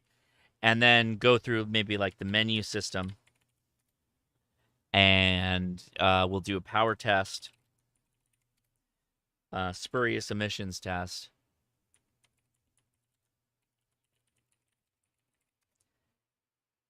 and then like special features. What else? Live on the air, live test, liver test. Yeah, definitely Liver King test. So looking at that as kind of like a baseline, are these good enough for like a radio review? And I'm not saying I'm going to use this as like the bailiwick of all things, but I think that it's good. It's good, particularly if I have this capability to reach out to all of you. And I'm looking at the YouTube chat, and I'm looking at all the other chats and in voice here. Like, what do you guys like from these radio reviews? Is there something that's like, oh yeah, that's something that either makes a radio that I would get? I'm not saying you're going to go buy it, right? That's not the point here. But it's how I can measure whether a radio is something that's good or bad. Not something you're going to buy. This is not about like me trying to sell you a radio. This is like if we had to be consistent, like if I applied a rubric across all radios, what would be the way to do it the best way? You know what I'm saying? Does that make sense? Discord, help me out here. Everybody see what I'm saying? Prices? Yes, real quick, hell yeah. logistically, getting to the point is always appreciated. Instead of a huge on-ramp and a long intro video of previous adventures, and then a time period of like, subscribe, and comment. It's always helpful getting to the review. Yeah, I totally hear that. Yeah. Let's see. Why do I need this? Like when you say, who is this good for? I love that because I try to do that. Like, who is this for? Yeah, I love it. Yeah. And what separates this from the crowd, maybe? Why is this special or different? Yeah. I was going to suggest you actively doing those last two things you mentioned. What's that? The why do I need this and why is this special from every other radio? I try to do that. I try to do that in my reviews, but if I'm not doing a good enough job, like I can make sure. I mean, again, this is not to critique necessarily my reviews, but if I've done a bad job, then yeah, absolutely call me out. I don't care. I want to do better jobs, and I want to do a better job. That's why I'm doing this. We call this a live feedback. So go ahead, throw the cinder blocks at me. I have a thick skin. No, I love this though. This is fantastic. You guys are already like in there. You're in the slot here. I love it. Josh, critical thinking here. Don't take it personal. Yeah. But I liked your radio review better than your comment. But I know they're completely different. But I just like your videos like that better. You like my video reviews better than my comment? What do you mean? No, the comment and the 12-volt power and the interactions that you had, the ones with Chameleon were better than the one with the power 12-volt power guy. Oh yeah, and the yeah. No, I just like those better.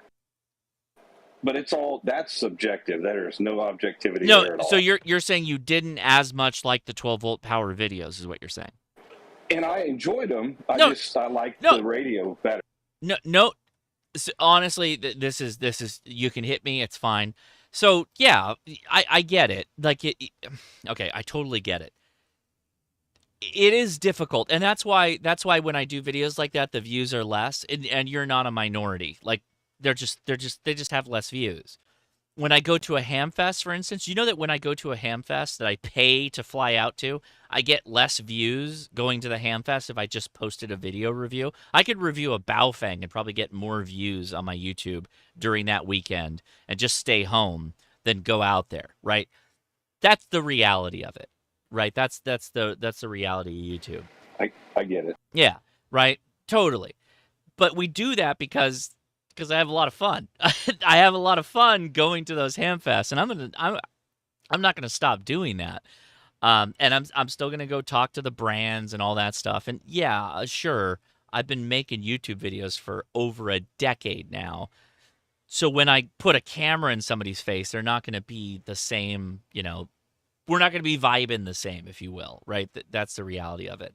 And also, when I go to a brand, they're gonna, of course, talk about their stuff. And that's not really a review. It's them talking about the product they're making. So yeah, I totally get it. I totally get it. I can understand that you are more familiar, and the Chameleon guys are more familiar with you, so your interactions are better. Yeah. So Ira Hayes, hey, I'll take the harsh comments. I will tell you straight up. I write off radios I buy. My truck, writing a lot of that off, a ton of stuff I get to be able to write off. Yeah, absolutely. Now, to his point, how much stuff do I actually get free? Not a lot. Not a lot. You will find, and see, okay, go back and look over my channel. Go back and look over other channels. The Japanese companies don't give you free stuff. Sometimes you can get a loaner.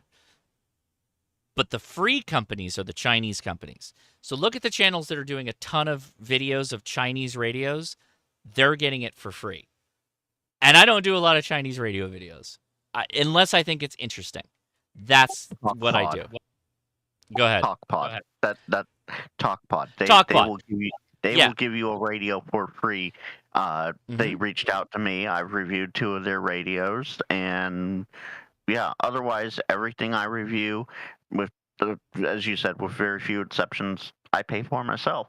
Right, and you will find that with most of the YouTubers that they generally will pay for a lot of their stuff, a lot of the stuff themselves. To be honest, and again, a lot of this, that's kind of how it should be with ham radio, is that we're buying a lot of the stuff we're testing because we're actually going to use it. And yes, I have a lot of radios, but I try to give a lot of that stuff away over time, and we've been doing a good job at that. But that's just how it goes. But hey, that's a good point. Good point. Point taken. So what else? So menu system, power test, spurious emissions. Are those all good? Are those, do we want to keep that?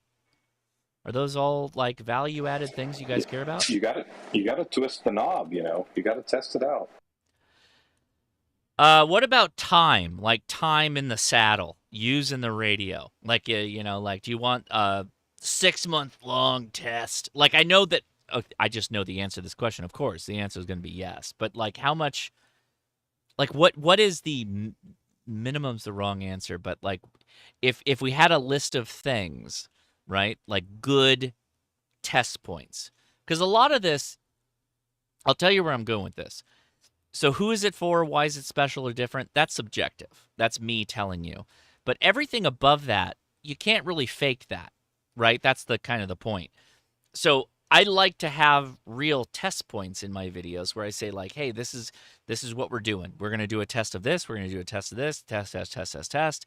And then I'm going to add my opinion of why I like this radio or I don't like this radio or who I think it's for. That's all editorial stuff. The other stuff is just testing data. So I'm assuming testing data is good. Like, does everybody like testing data? I will say that I loved your video in kind of the inverse direction where you took one radio and then tested a whole slew of 2-meter antennas against it. Yeah. And I literally the antenna that died that I have to go straighten out is the one that I use for those tests. That's why I have the last couple of videos I did that were at the park. I had all kinds of trouble with 70 centimeter, and I feel like it could have been because of that antenna. So I'm going to sort all that stuff out. We're going to get it all good again, and then we'll be back on the air for that. But yeah, I love, again, it's, I make a video, and I add, whatever my personality value is to it. But the point should be, like, how much non-disputable information I can throw at you. So, like, signal-to-noise ratio of one radio, multiple antennas. You can't deny that, because even if my antenna is crap and my receiver is garbage, it's still relative because they're all against a horrible receiver and a horrible antenna, right? That's the big point. Those are the things I love. I love that because it's like you can't refute it. It's either good or it's not good, right? I like you also telling us what accessories work good and what accessories don't work good, like belt clips and. You know that I got a call. I got a call after my EDC video, and they're like, "Josh, you're telling me that the reason you like the VX6 so much is that the belt clip is that good?" And I was like, "Yeah, kinda." Like, yeah, the radio's really good, but that little swinging belt clip thing, like, that is a better solution than most clips that go on radios. It's actually very good because the radio will always sit kind of square and won't be slapping you in the face with the antenna and all that other crap. Like, it's very good. It's very good. Oh, snap. What did we just get? I got Poland. I got Poland on FT8 while that was all going on. Hold on. Let me go back here for a second. Got a message from hello PSA QSO FT8 14 megahertz in Poland. QSL. Oh, QSL. There we go. Thank you for the contact. Oop. I gotta double check that. Hold on. So what's his call sign? SQ8. Hold on. No, I don't have SQ8 NFO. LSB.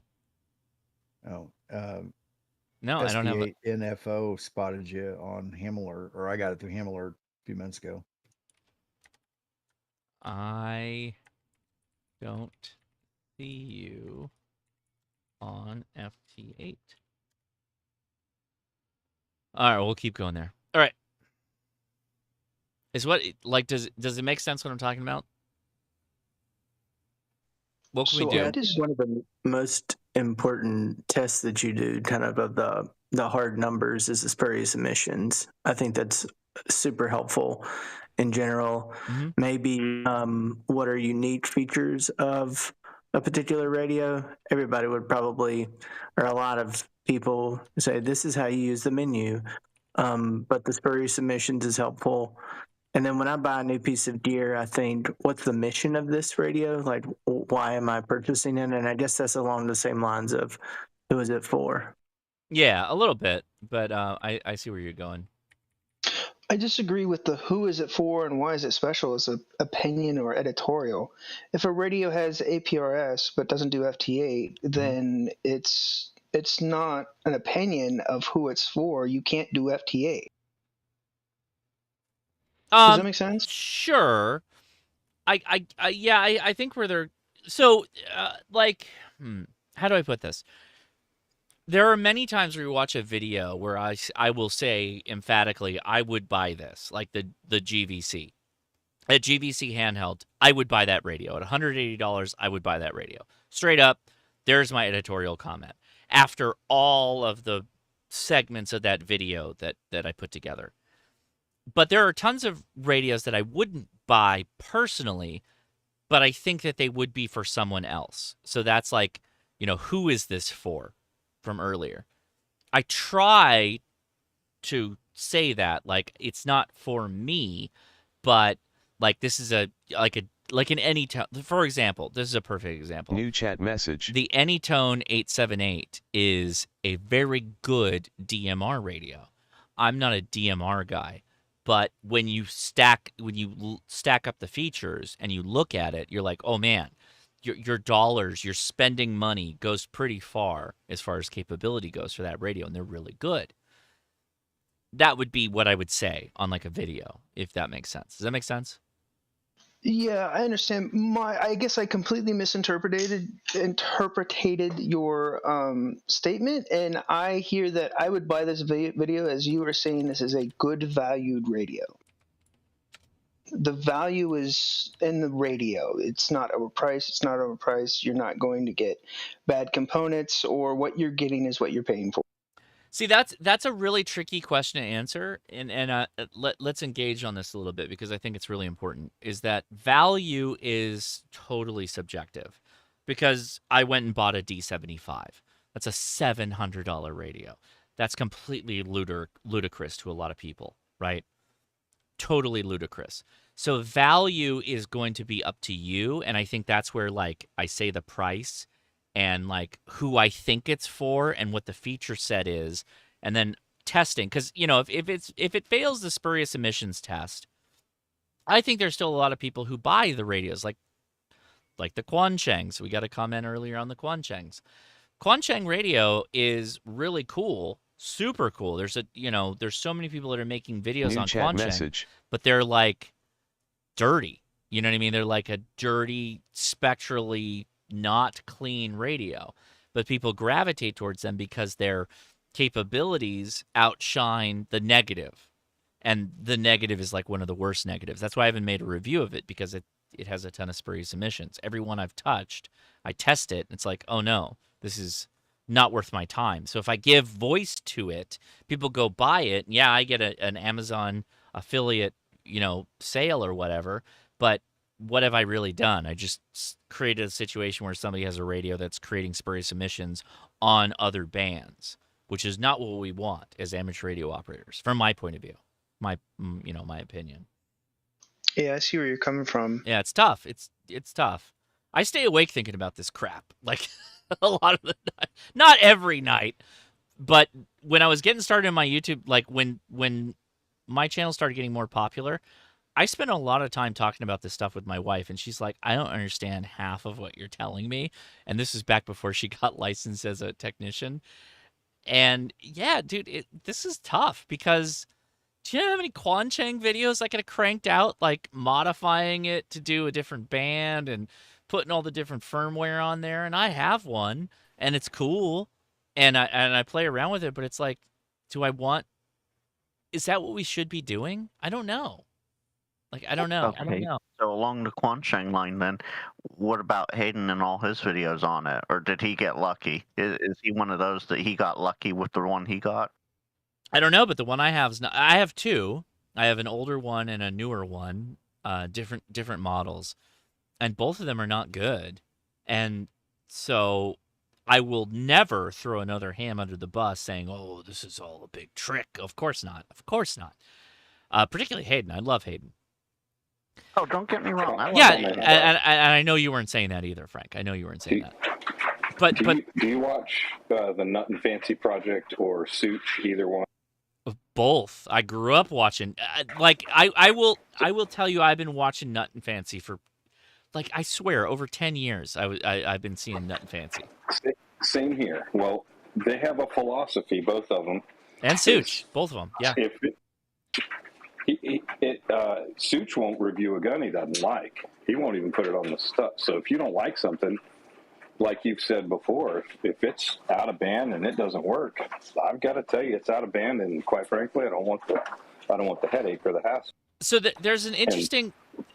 Sorry, I didn't mean to cut you off. Do you have another thought? Go ahead. No, I'm good. I'm good. Yeah.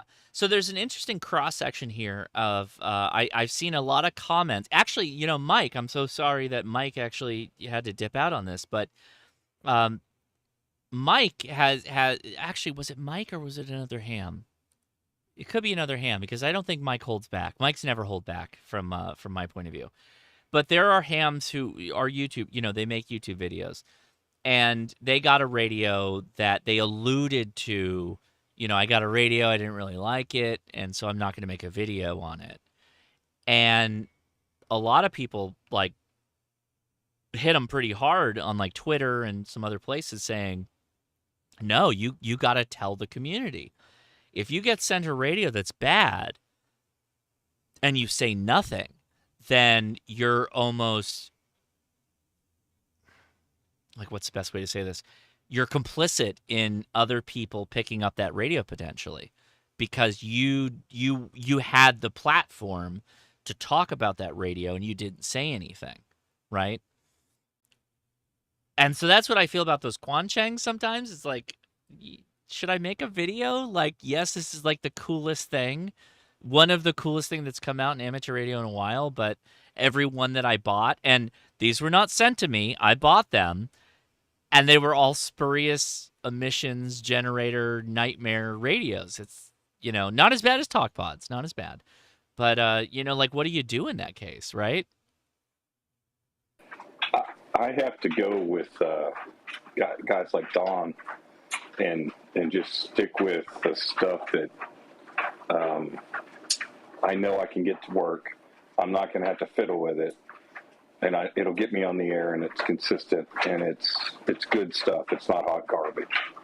Oh, yeah. No, I love that. Listening to you guys, and it's only because I can afford to do that.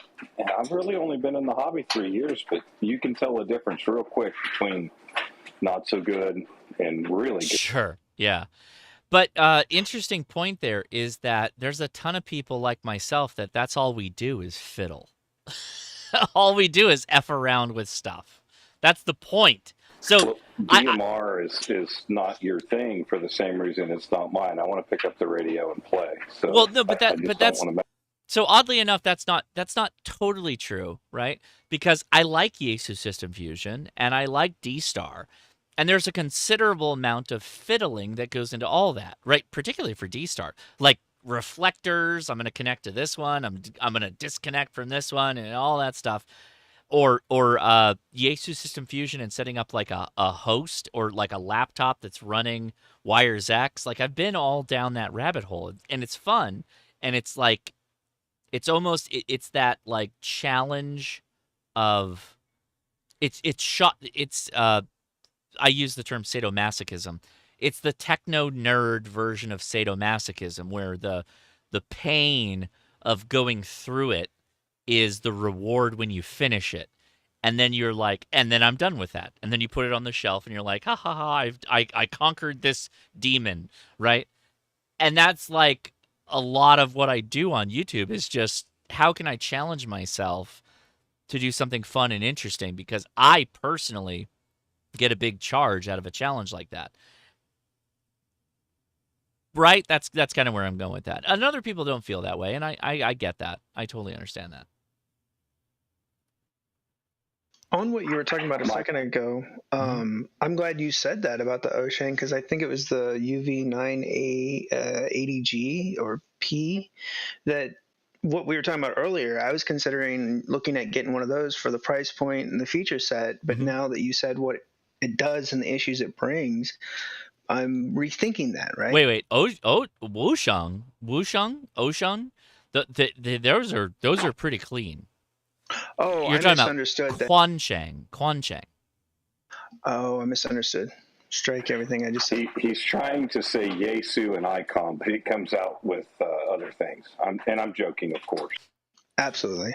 No, that's definitely, Quanchang is just, all it really is a plane.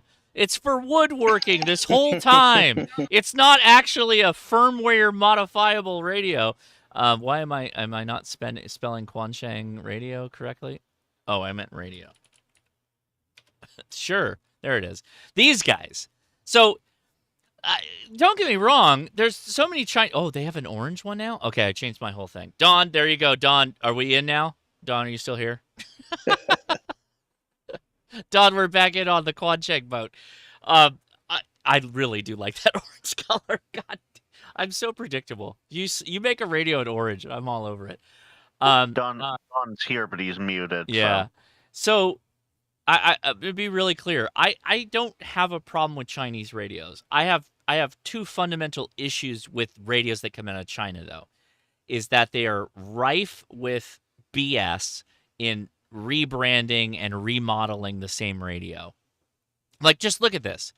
Like, how many different versions of Quanchengs are there with different colorways? And this one over on the right here, this guy right here, totally different skin of the same radio. It's all just trying to capitalize on this. I don't know, like anything I can throw at the wall to get an American to buy it. That's what I want. I want that. I want the chaos. The Japanese radios don't do that. They're not playing that game. They're not gonna play that game ever. I do like the Japanese radios, and I generally will go towards them because why? I've had a consistency of high performing, very good radios with very good receivers, regardless of what I'm generally buying on the Japanese side. Over $100, up to $200. But there's a ton of Chinese radios like the Quancheng that pack in a ton of features that are really something you should be talking about.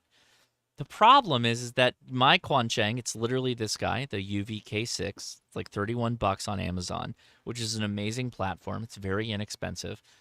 But I bought it and I tested it. I did the spurious emissions test and it failed. It just failed.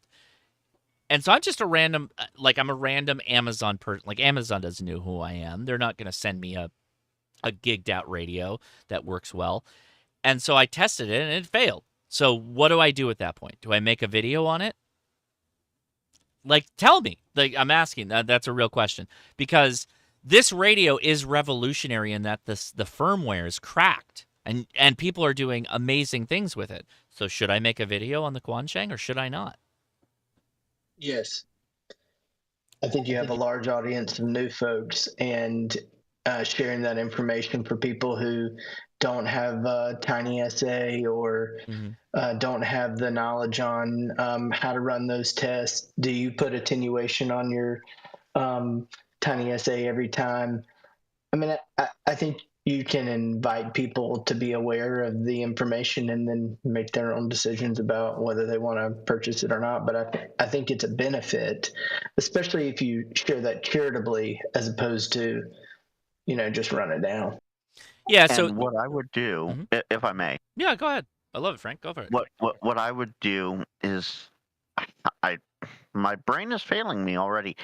One of the YouTubers recently, I don't remember if it was Mike, Jason 2.0, or one other. I know it wasn't you. I know it wasn't you. Okay. There's one of the other ones.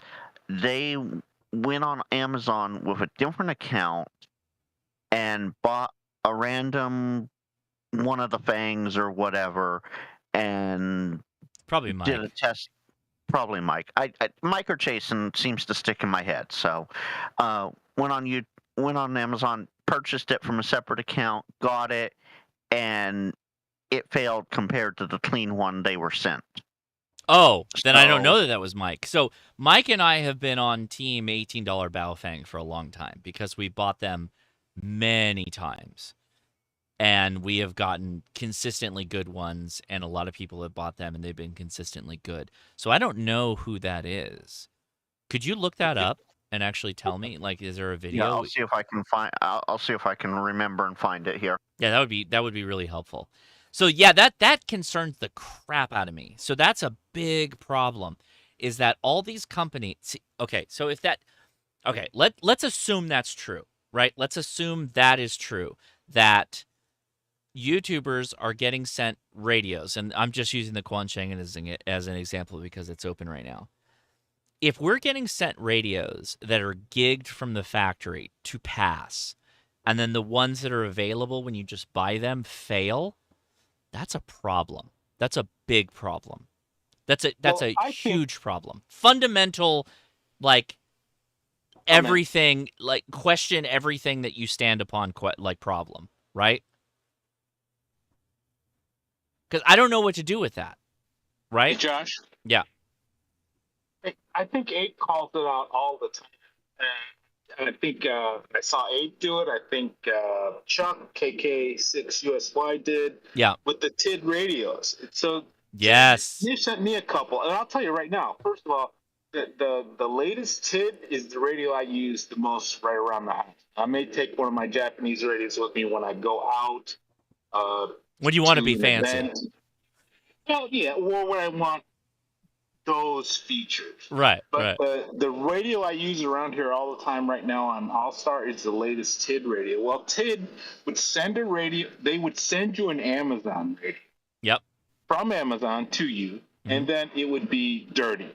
And they'd say, oh, wait, hold on. We're going to send you another one. And then they'd send you another one directly from China. And this is, I have experienced this, so I know this is true. And that one wouldn't be dirty. And my question was, well, what about all that stock that Amazon had? Are you going to call all those? Exactly. You know, how's that going to work? Right. So, and I'm a TID radio fan. I'll tell you right now. But I did notice this, and Ape suddenly calls it out all the time by saying exactly what I just said. And I received, in other words, I received this one directly from China. Yep. As opposed, he wouldn't go straight, to it, but he would make sure you could figure it out if you read between the lines. Yeah. So Ape and I have talked about this, and I love Ape because he's chaos personified. He'll pretend that he's a flat earther just to screw with people, right? Like, I love Ape in this sense, but he's also very much in line with I think that these companies are gigging these radios out before they're sending them out to people. And I know, well, let me go back. He is in the chat. Ape? I love Ape. He knows that. He knows I love Ape. He knows that I'm a big Ape. So he knows that. He knows that. So TID Radio has sent me multiple radios that have failed immediately. Like, did not pass go, failed. And I messaged them on it. And they just sent me another radio, and that failed. I think I've gone through 3 radios, and they were like, well, are you going to make a review? And I'm like, no, I'm not going to make a review because, what am I supposed to do with this? Like, even in your best situation, you gave me a radio that has spurious emissions, and I just, don't know what to do with that. Like, I don't know, am I supposed to... What do you want me to do? Like, you want me to make a review and say, oh, it's really good, the features are great, it's kind of like a Baofeng, but all the way, it has spurious emissions. Okay. That's the problem I have, is that if I make a video about it, even if I make a video about a radio and I say, this radio isn't that great, you shouldn't buy it, someone's still going to go buy it. They'll still go buy it because they heard something that they like about it, and they're like, okay, well, I'm just going to go buy that thing. Right? Well, I know for a fact that I get comments all the time. I have subscribers who are like me. I care, but I have subscribers just like me who continue to use certain radios. And then there's those others that point blank tell you they don't care. So, I mean, that's the ultimate thing, right? I made that video. You can go watch that video where I was transmitting on the fundamental frequency, and I had my SDR set up on the 2nd and 3rd harmonic, and I was picking it up almost a mile from my house on the 2nd and 3rd harmonic. That means that they are causing interference. That's the fundamental point. With you. And here's one of my points, and I do not at all mean to argue with you. Yeah, and I'm not arguing with you either. Yeah. Bill, I love you. I love y'all, and I love Ape too. So here's my thing. Yeah. And I mentioned it once on the comment, I think, on somebody's video. It's like, well, if I'm Joe Average guy with enough money in my pocket to buy an FCC-approved radio, should the radio I get that the FCC has certified as all well and good. And I'm not talking about those shady companies who put dodgy numbers on their radio. I'm talking about companies who put valid FCC numbers on their radio. Yeah. That belong to that radio. Mm-hmm. And shouldn't the FCC have protected me by making sure this radio was good? Does that, if I'm Joe Average Guy, do I have to go out and buy a Tiny SA? Yeah. I have one, but do I have to plug every radio I get in to see if it's clean? Shouldn't it be clean because the FCC said it is? Bill, you just hit on the nail of one of the hardest points that I have not been able to drive home to people, and I have to go to me on this one. At the end of the day, can I make a comment on that? Go ahead, James, and then I'll go ahead. The 3-letter FAA doesn't certify parts necessarily. It's a third party that's supposed to take care of this. Mm-hmm. And that's all I'm going to say. Cheers, man. Cheers, Ape. I hope you're enjoying your Miller Lite, man. I am a flat earth. Dude, you son of a bitch. Okay, so here's my response to that. At the end of the day, regardless of what's on the back of your battery or radio that you use, you are obligated to follow good amateur radio practices. Period. And a lot of people give like spurious emissions. They almost forget about spurious emissions when it comes to like 70 centimeters and other bands. It still affects other frequencies that are a part of the harmonics of that radio. So when you can avoid it, let me be really clear, when you can avoid it, you should. Your amateur radio principles that guides the fundamental reason you have a license is to protect amateur radio from interference causers, right? So it doesn't matter that there's some hijinks going on at the FCC. Using that, and I hate, I'm not trying to throw Bill, I'm not trying to throw you under the bus here, but just because the FCC says it's okay, it doesn't mean that it is actually okay. It just means that they were able to cross some amount of hurdles that the FCC created. If we look at the radio and we test it honestly and we determine that it doesn't meet the standards of good amateur radio practices in operation, we shouldn't use it. That's my opinion. I'm not able to find the video just based on thumbnails alone, but Mike said it wasn't him, so it had to have been Jason. I remember distinctively watching what I said on one of the YouTubers' channels. So sure. Well, if you figure it out, link me. Further, I agree with you, John.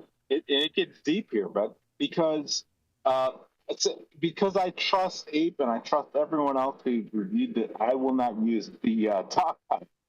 But I find it interesting that we are bound to not cause spurious emissions, but we're not taught in technician classes how to find out if it has a spurious emission. Bill, and I guess the answer would be the new Elmers out of there, the YouTubers. So you, Ape, Jeem, everybody who now does testing, they're Elmering us on how to do testing.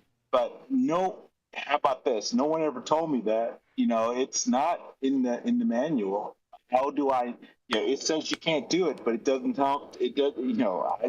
All right. It doesn't tell me how to get there. Yeah, dude, Bill, I totally agree with everything you're saying, and I think JamScan nailed it with an amazing comment. Hold yourself to a higher standard than the government, because here's why. If you look back in amateur radio history, the FCC had much more control. To get your license, you had to go to an FCC testing station where you were tested. You walked in the snow, up hills, both ways. That type of story that you've heard from other hams. The FCC had much, much larger control, and they had more people. And they had the capability to do this much larger, deeper dive testing than they probably do now. I'm not throwing any shade at the FCC. So hold yourself to a higher standard than the government, because if we don't continue to hold ourselves to a higher standard, then the government will eventually step in and charge us more for the privilege that we already have. Now, I'm dropping a video next week about a talk that happened with the FCC enforcement, many FCC enforcement people, including Laura. I think now that the $35 that we pay is justified for the amount of BS that they have to deal with from us in the way of the complaint form that people fill out. There's a ton of people that just fill out the complaint form at the FCC complaining about, oh, John got and interrupted the QSO I was having with Terry on 40 meters. That's what people are making complaints to the FCC about. If you make the FCC acknowledge us and think that we're a problem, then we're going to get more help.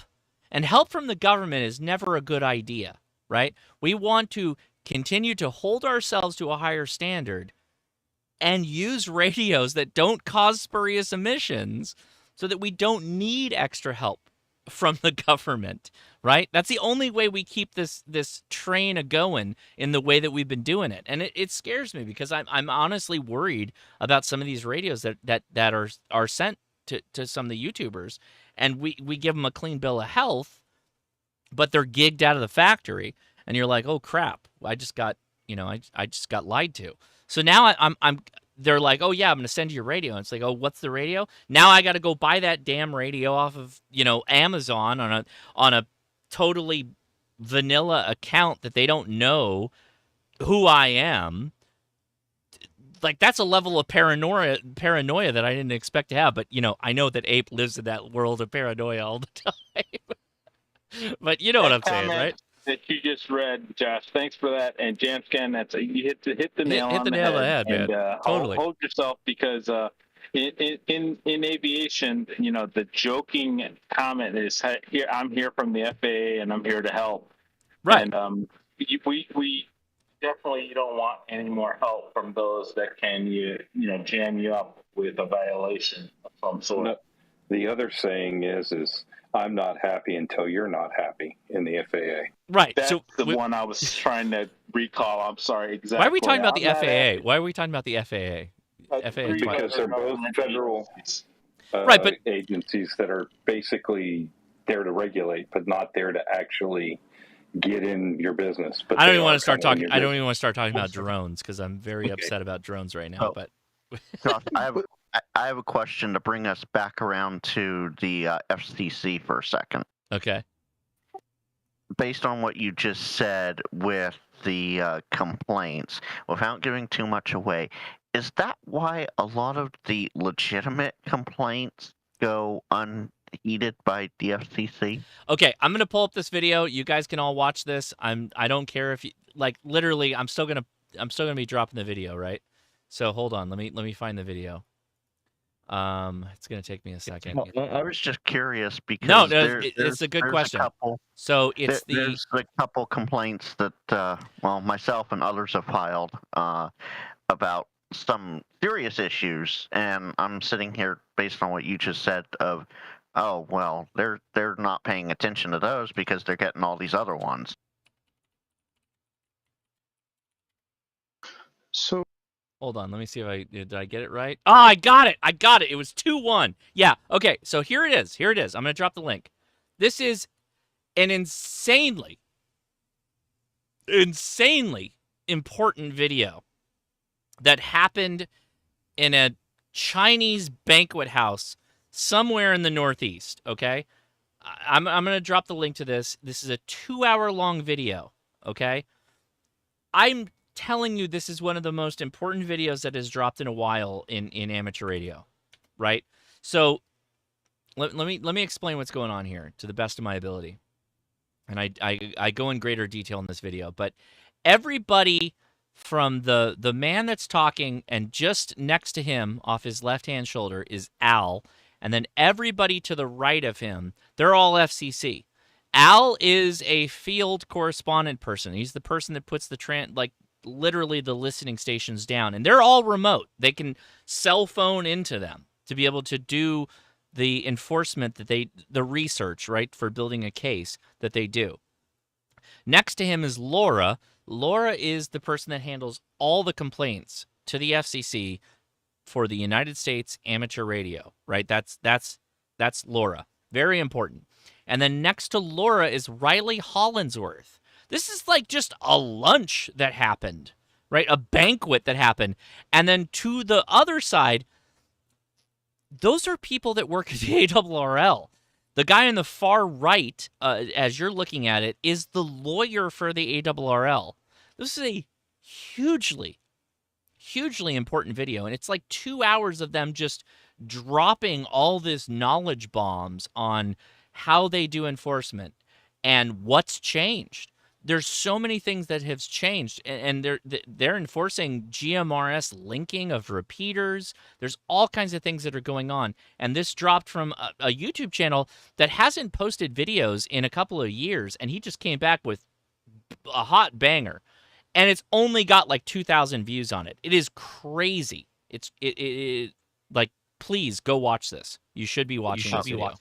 I'll have to go watch it tomorrow after work.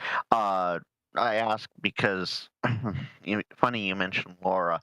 I have myself and others have directly emailed her about the issue at hand. That I'm not going to get into details about it, but I'm not going to do that. But there have been emails exchanged, and she's basically gone, sorry, you're on your own for this. And it's, I'll leave it at this. It makes LA Renegade look like child's play, Josh. It makes what? Look like child's play? The LA Renegade repeater? The 435? Yeah, it makes that thing look like child's play. So, look, I'm not gonna get. I wanted to make this about radio reviews. I don't want to go into the hot tea. Yeah, but honestly, no, honestly, okay. So something that Leia cooked up in the last couple of podcasts is, Hog Wild was. Thank you for whomever, I can't remember your call sign, but you sent us an email on the podcast, the Ham Radio Crash Course podcast, where we now have a new segment on just calling out hams for being jerks on the internet. And we're calling it Hog Wild. So I think that we may even need to add a segment on the after chat where we talk about hams that are just going nuts for no good reason. So the sad hams, as not a Rubicon mentions. Well, so look, I like Randy. I think I also am live a bit of a duality of that. I have met Randy in person. He's a nice guy.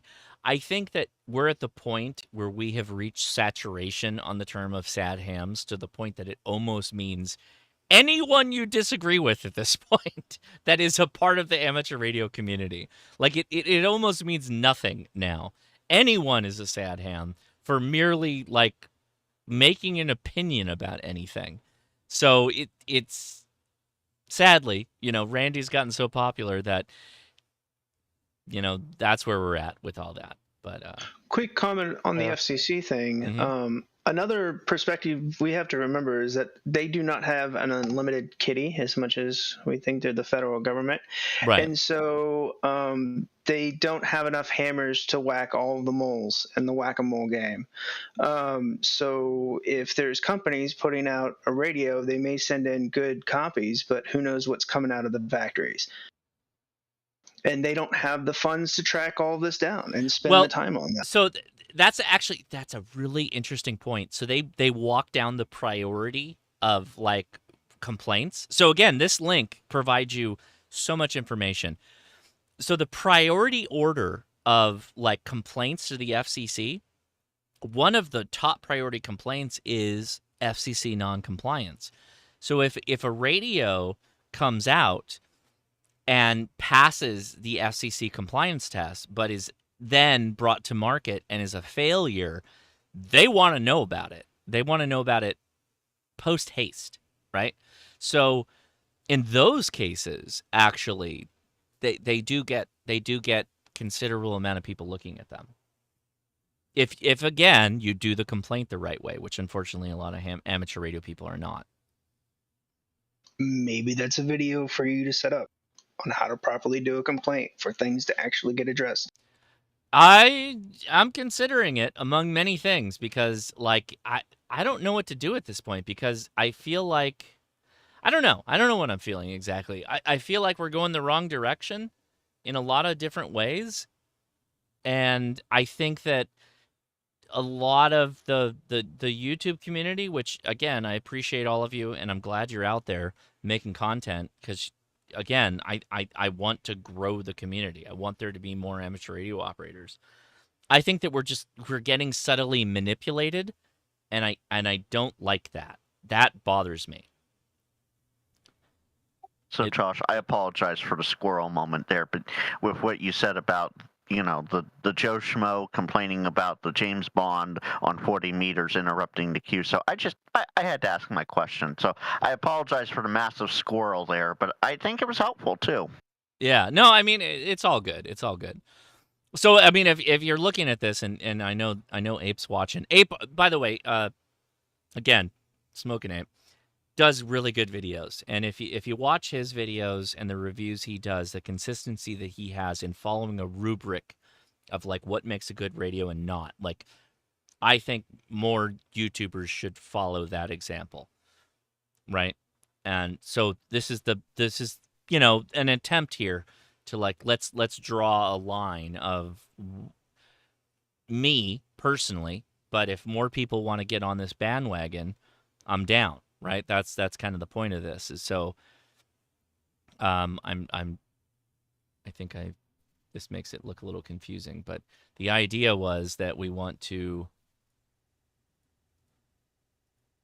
So what are we saying here? Let me go back. So we're saying physical interface. These are radio things like the physical buttons and whatnot. Menu system. This is not an order.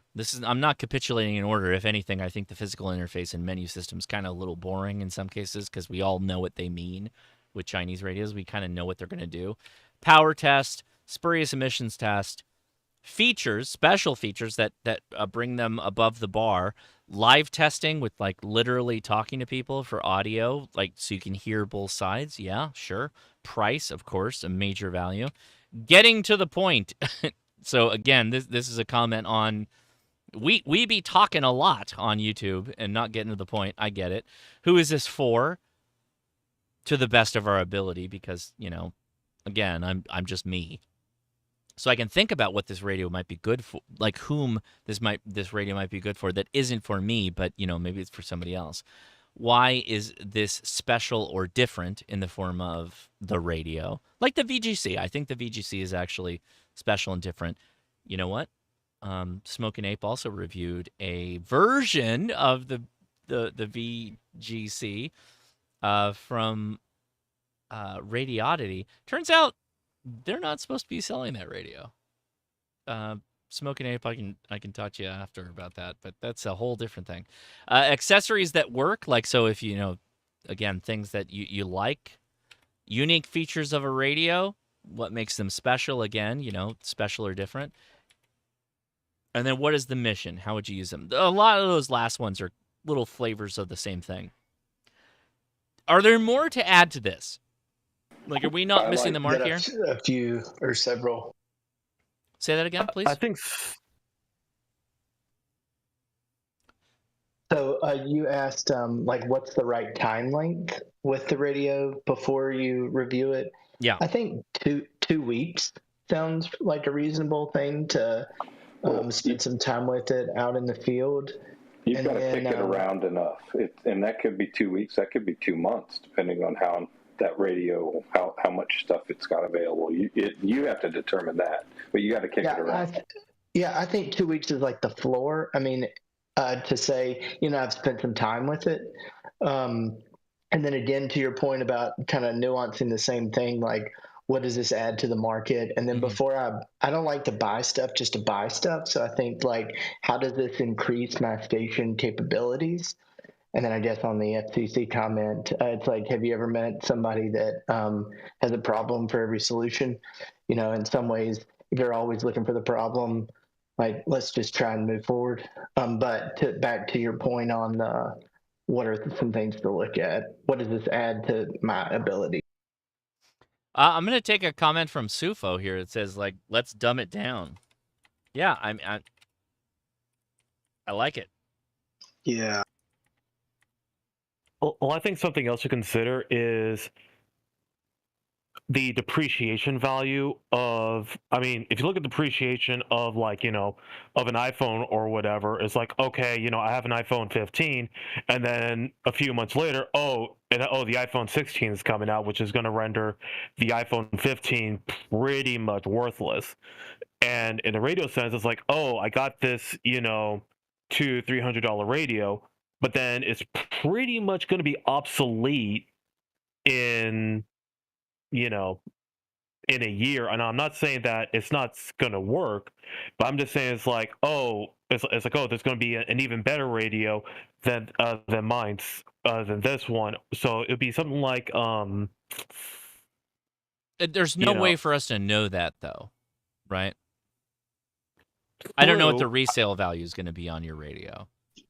The longevity of the radio also doesn't work like an iPhone. iPhone's kind of a status media thing. I gotta have the 15 because it's out. That's the thing Apple generated as well. I mean, I'm not everyone, but my favorite radio is the DX8 and DH74. Those are my go-to radios. I don't think radios depreciate in desirability or usefulness like an iPhone does. Well, I mean, BMW and Mercedes, they do the same thing. But I guess what I'm trying to say is, there's no KBB for radios, right? So I don't know how to put a dollar value behind it, right? And also that would be on the back end some, because if I'm a buzzer beater and I get a radio before everyone, which happens, occasionally I'll get radios before other people, I'm not going to have any idea what the resale value is going to be on that radio. Nor is that really something I'm going to do, because that's going to piss off some brands and stuff if I do that. Just being completely honest with you guys, right? It's because I don't know that. You know what I mean? I think he's got a different. Maybe. So yeah, explain it. Yeah, go ahead. So what I'm thinking about is a comment you made earlier about the 991A needs to be replaced. Okay. Well, the Yaesu folks have been coming down the pike with the FTDX line, FTDX 10110, and then the 710. Yeah.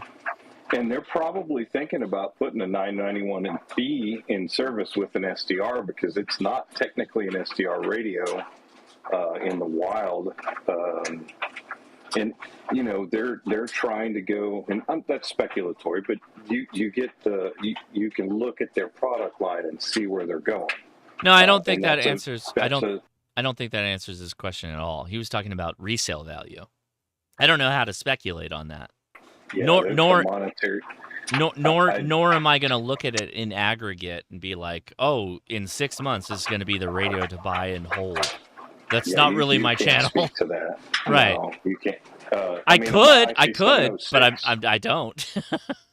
Yep, my IC 706 might be the best, or 703. 703. Let's go to that. And it might be the best radio ever, but the 705. Well, hold on. So instead of us talking back and forth, let's go back to the individual who made the comment. Did I misrepresent your point, or is that kind of where you were going? Not at all. My brain just finally worked. Okay. What I meant was depreciation in quality. So it would be like, you'd get the radio, you play with it for a few months, and then all of a sudden this problem comes up, that problem comes up, that problem comes up, until you're fed up with it. So it's like, okay, well, now I have to get another radio. I don't know that exists, though. That's the thing, is that those are... All right, let me be straight up with you. There were some radios in the 90s that had situations like that, but there are 7300s that have been going for 5 or 6 years with no issues, mine included, that I've been holding on and using and enjoying for many, many years. So the quality of radios has gone up. So there's not a lot of ways for us to know if there's a radio that is like lesser quality at this point, because they're all generally really good. of course, if we hear about, a defect issue, then we bring that up. Case in point, I think, is a good example, is actually the ICOM 9700 with the GPS. A lot of people made videos about that, including Hayden. Got really popular. Like, popular in the sense that it got the information out for the people that were considering that radio. That's an example of, I think, YouTubers providing the information that I think people are looking for. Okay. You see what I'm saying, right? Because we only know about it. We only know about a problem when the problem actually becomes real, and people start talking about it, and then we hear about it. Talk about it though, right? So, for instance, the TX500, again, one of my favorite radios, it's got a mortal issue with it, and it's talked about. Just notice how many are for sale now. How many amps are for sale? How many TX500s are for sale? People are they're escaping that shit. But I love the radio, but no one really talks about it on YouTube. They don't, Not as much as you, but I talk about it occasionally. People don't always talk about some of the issues, but to the point that's kind of being made, I think more with the radios having problems that come out, they're outgrown by the user. The user has more refined requirements after a couple of years, and they need a new radio, as opposed to the radio not meeting the standard anymore. Yeah. Okay, yeah, that was pretty much what I was talking about. Okay, it's tough because, like, how do we expect YouTubers to know that, right? Like, think about it. Like, we're just like you. Honestly, if you come talk to me, I'm not going to be much different than what you're hearing from me. This is not, some kind of like super popular star YouTuber class level stuff here. I'm just a regular guy, right? I'm a dad with a bunch of kids. Like, there's no complexity behind this. There's no facade. It's me. Just like it is with Jason. All the Jasons. There's so many Jasons in amateur radio. Mike, literally, Mike in the chat and Discord. We're just the regular guys. We do the best we can. Smoking Ape. Right. The reality is that, like, the point of this, and I know we've dipped away. I'm not trying to necessarily steer this back to the point, but the point was, like, how do we do a good job to review something where you will say, hey, I'm either walking away, and again, not buying. This is not about buying. This is, I'm walking away knowing whether this is a good radio or a bad radio or something that should be considered a part of the pantheon of lists of good radios. That was kind of the point. Now, with that said, If there's something wrong, rat them out so the new buyer doesn't get bit. You know what? That's worthy of point. Don't let new buyers get bit. I like that.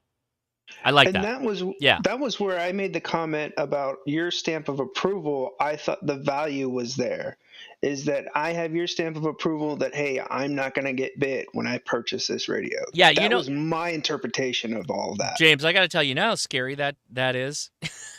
I got to tell you, man. No, I get it. Right, I understand. I get it. Going back to me. Well, sorry. I'm not trying to step on you, but like going back to my point of, like, I'm just a guy.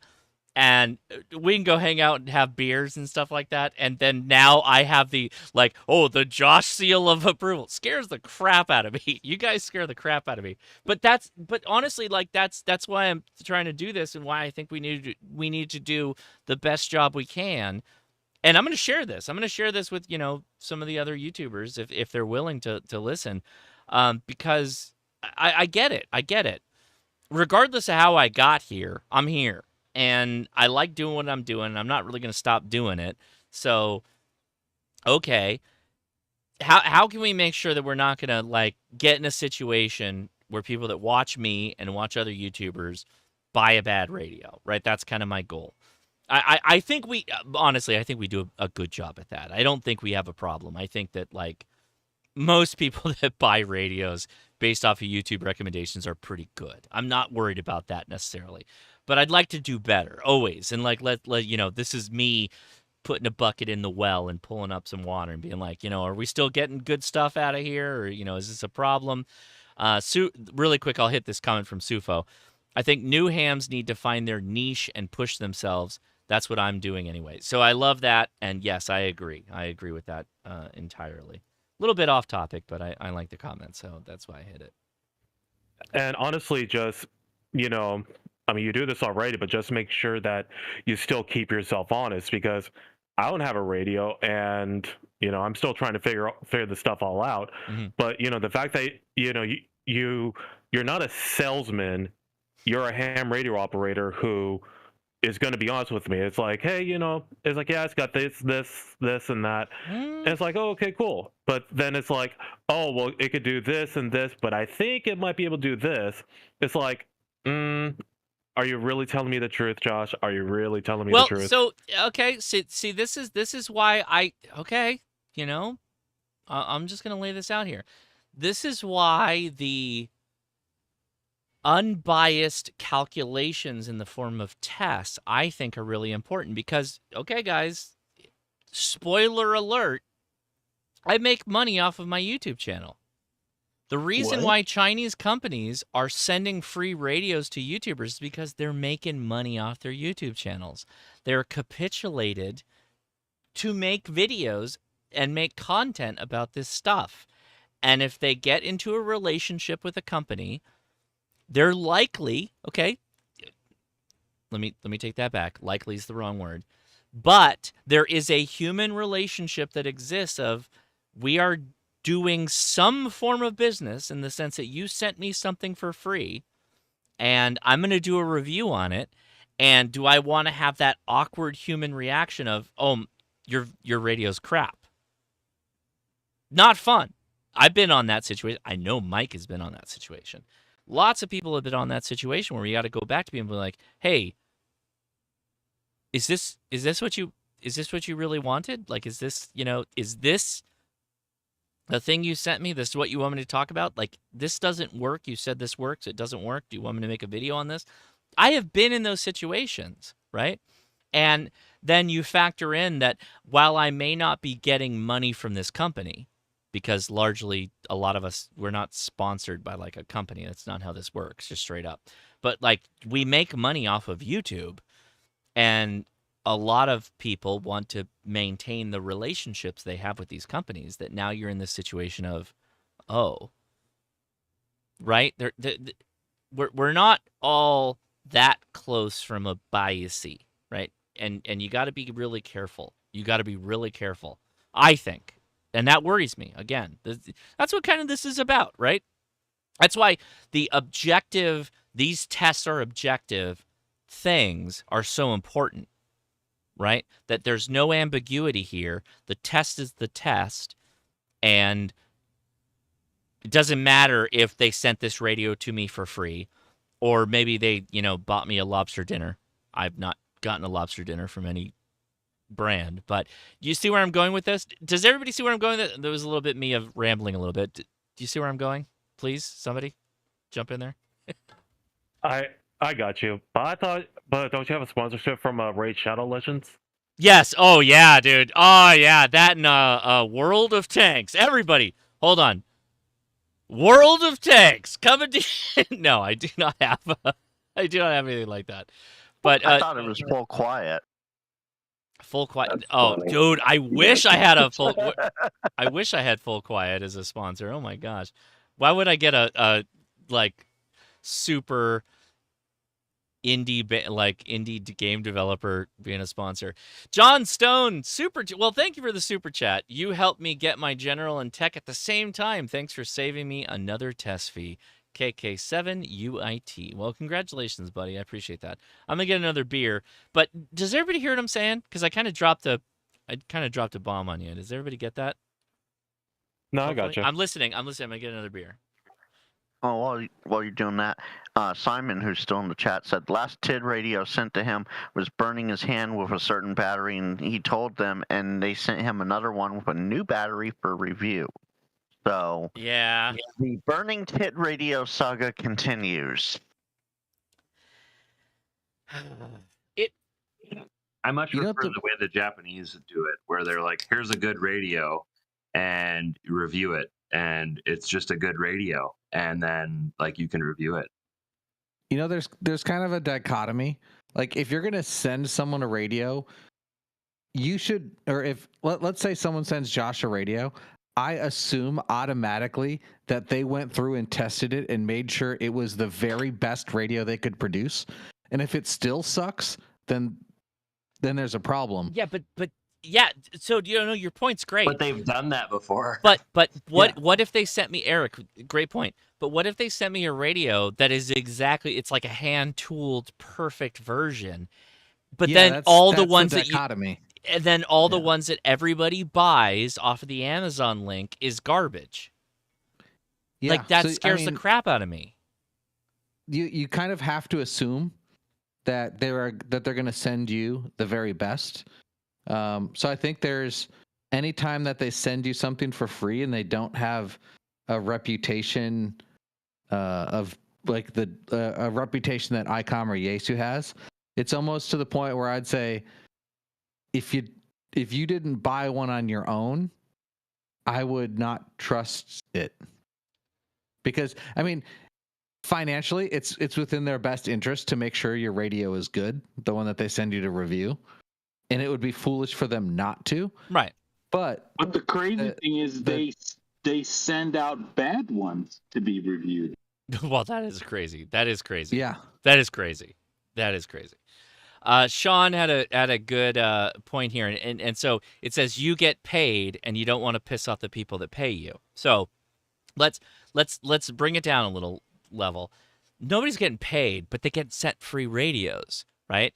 So we're talking about free radios here. You get sent free radio, and you don't want to piss off the people who sent you free radio. That's true, right? No, I think. Well, hold on. Here where I'm going with this.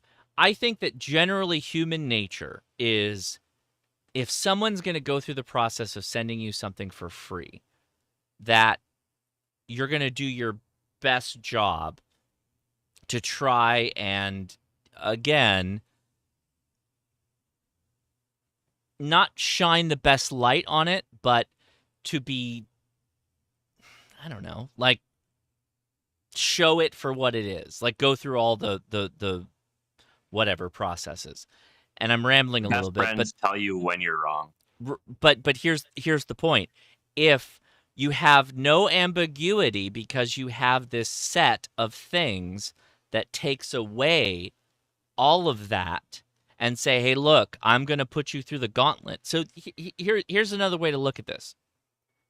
For all the YouTubers who are getting started in doing reviews and all that stuff, if you say, hey, yeah, send me a radio, but I'm doing the HRCC gauntlet, and I'm not branding this, but I'm going to do the radio gauntlet against this. I'm going to do a power test at 75%, not 100%. And I'm going to do a spurious emissions test. And I'm going to do this, and I'm going to do this, and I'm going to do this. And you just say that, then it's like, okay, now we're on even footing, and the company's like, okay, great. Now, but see, even if you do that, they're going to potentially send you a gigged radio. So then does that mean that the creator all of a sudden has to go buy the copy of that radio to do an equal test against it? See, that this is the thing. It sucks. It's a really tricky little place that we find ourselves in. Honestly, don't tell them anything. Just say, yeah, I'll do a review on it. Yeah, but I mean, they're still going to send you a gigged radio potentially. We already know it. I think we know it's true. They should assume that we're going to test it. Yeah, but that's the thing. I think that we're getting gigged radios. I really do. And I'm fully conspiracy theory. And Smoking Ape's gone, so I'm the only one on my own here, out on the watchtower. I'm here. but like I think that they're sending us radios that are, compliant.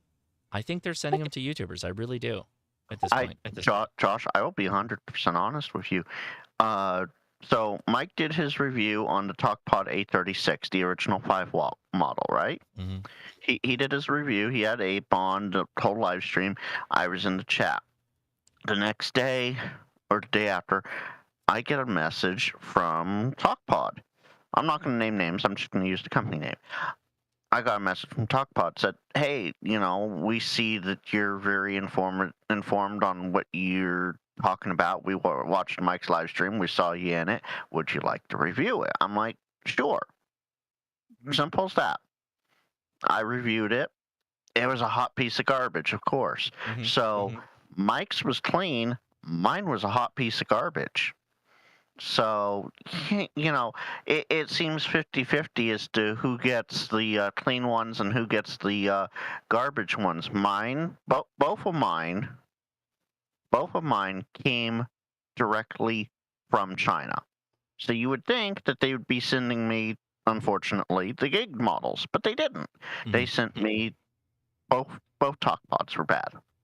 Yeah, well, TalkPods historically were pretty bad. I got like 3 rounds of TalkPods that were all bad. Yeah, Mike got a clean one.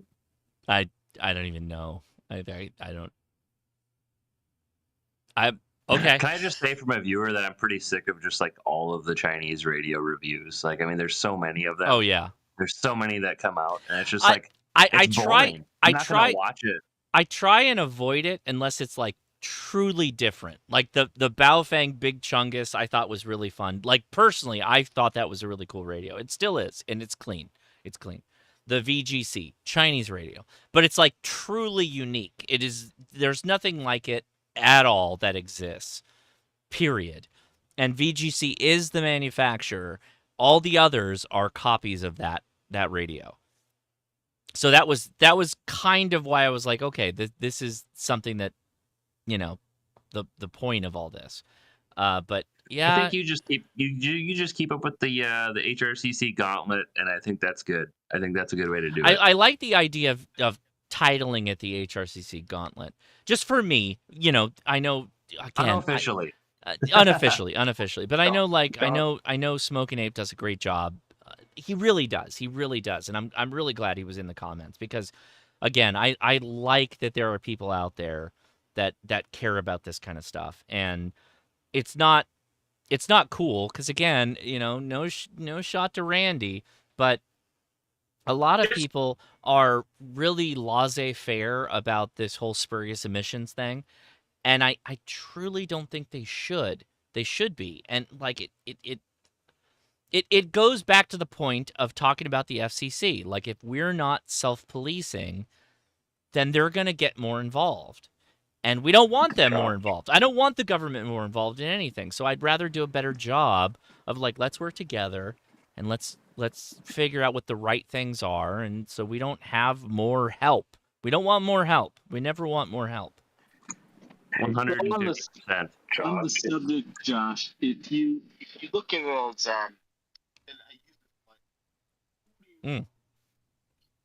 We lost you, Bill. Your mic fell away or something. Oh, I'm sorry. Can you hear me now? Yes, I can. So, who do you owe the service? You don't owe anybody, of course, but so you say you're monetized. Well, you're monetized because of your subscribers, and your subscribers are watching you to get true information. Mm-hmm. And I don't mean you, I just mean in general, the YouTuber.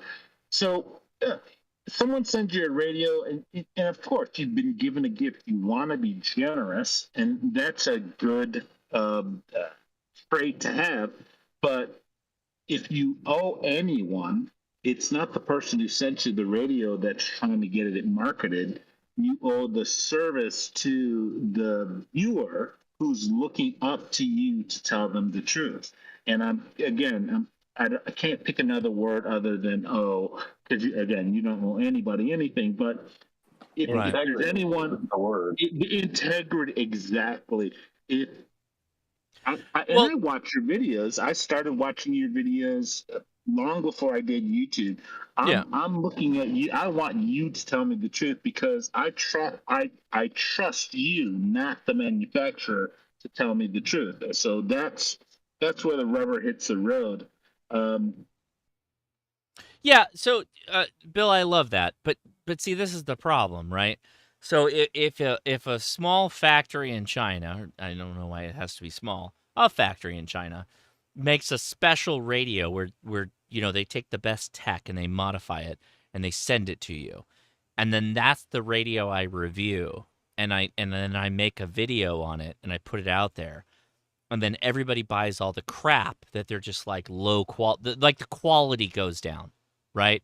So let's give them the best benefit of the doubt that the design of the radio actually quality-wise, if created, manufactured at the specs that it was designed by, would be spectrally clean.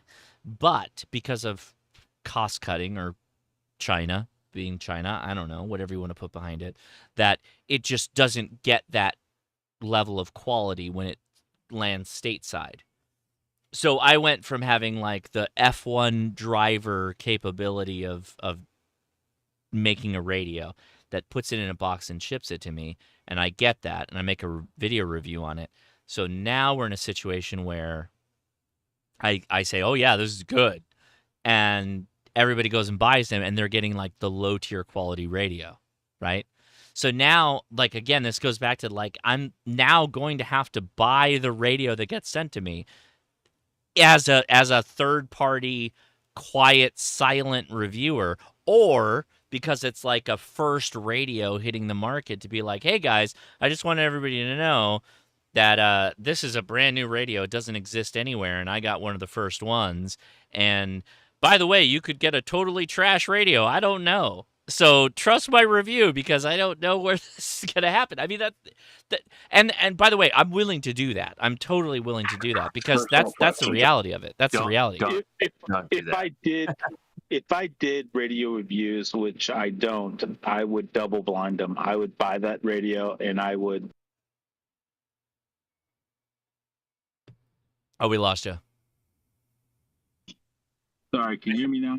Yeah. I would buy that second radio and double blind test them. Yeah. And hopefully, between what you and Ape and other people are doing, the Chinese companies will pull their head out and they'll start sending out good radios. If they can make one, they can make, 1,000. Yeah, it's kind of wild. Like, just at if you look at it in an aggregate, the Japanese radios are really good. Like, they're really solid, just statistically really solid.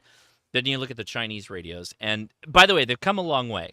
Like, statistically, they've gotten a lot better.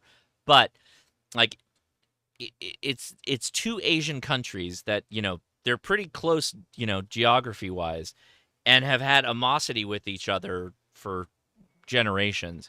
And you start bringing them together, and they're so different in their business acumen that it's like, oh my gosh, it's like dealing with completely different. Well, they're completely different societies. But anyway, Sufo says, let's be honest, companies are sending radios to YouTubers because of the amount of followers they have. 100%. Yes. Hey, Josh, I have a comment. I'll let you have a comment, but I will give you a little background. There is not a day that goes by that I don't have an email from someone that is trying to send me something, or get me in some kind of wild scheme, like some kind of YouTube network or whatever, that is trying to profit off of how many subscribers I have or how many views I get. Like 100%.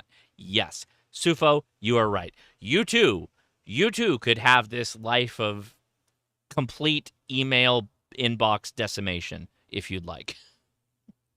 Go ahead, comment. Have you been following Thomas Witherspoon in his X6200 review? X60. Okay. No, I have not. Go ahead. Yeah, he got the prototype, I guess. I don't know who sent it to him. I think it was you. I don't remember, but it doesn't matter. He went ahead, and as soon as his time with the prototype was up, he made his little review, and then he says, next week, basically, I'm going to have my own radio when it gets here, and we're going to do this all over again. It's like, holy cow. So I think your point is well made, that you need to follow your integrity, your choices. And if you feel like you need to buy a double blind and go down to keep the integrity that you want to perceive, we're with you. Yeah, well, I appreciate that. Thank you very much. And I think for some of these radios, I have to. I honestly do. And I think it was partially this year and last year with the talk pods and the TID radios that I was like, man, this is not okay. We're running so fast and loose that this is not acceptable. Go ahead. Going back to something, going back to what Bill said about doing the double blind, I'm seriously considering doing that with the talk pod because it's what, $35 for shipping, but Amazon shipping, but right. $35 for shipping, that's not throwaway money, but I can do $35 for a double blind study. But with that, Josh, thank you for everything. I got to jump out because I have that 4-letter dirty W word that I have to get to. Right on, man. Yeah, so we'll catch you next week. I'm going to send you a message later about a few things that I want to touch bases with you on. Right on. And thank you again, Frank, for all your help. We really do appreciate it. I think all the creators out there really do appreciate what you're doing for us, helping us do the crap that we do out here. So I appreciate it, man. The least I can do to help is to try and help to give back to the community. 73 until next time. So what you could try to do, what you could do is say, hey, don't send me a radio.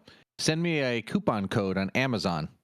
And that way Amazon picks the radio that you get. Oh, that's a good idea, Eric. See, okay, so so yes, you're mostly right, except, so here's the dichotomy of YouTube. We all want to be the first one that drops a review. I do too. Yeah. We all, right? So, when a new radio comes out, we all try to jockey for who can get like the first look at that radio.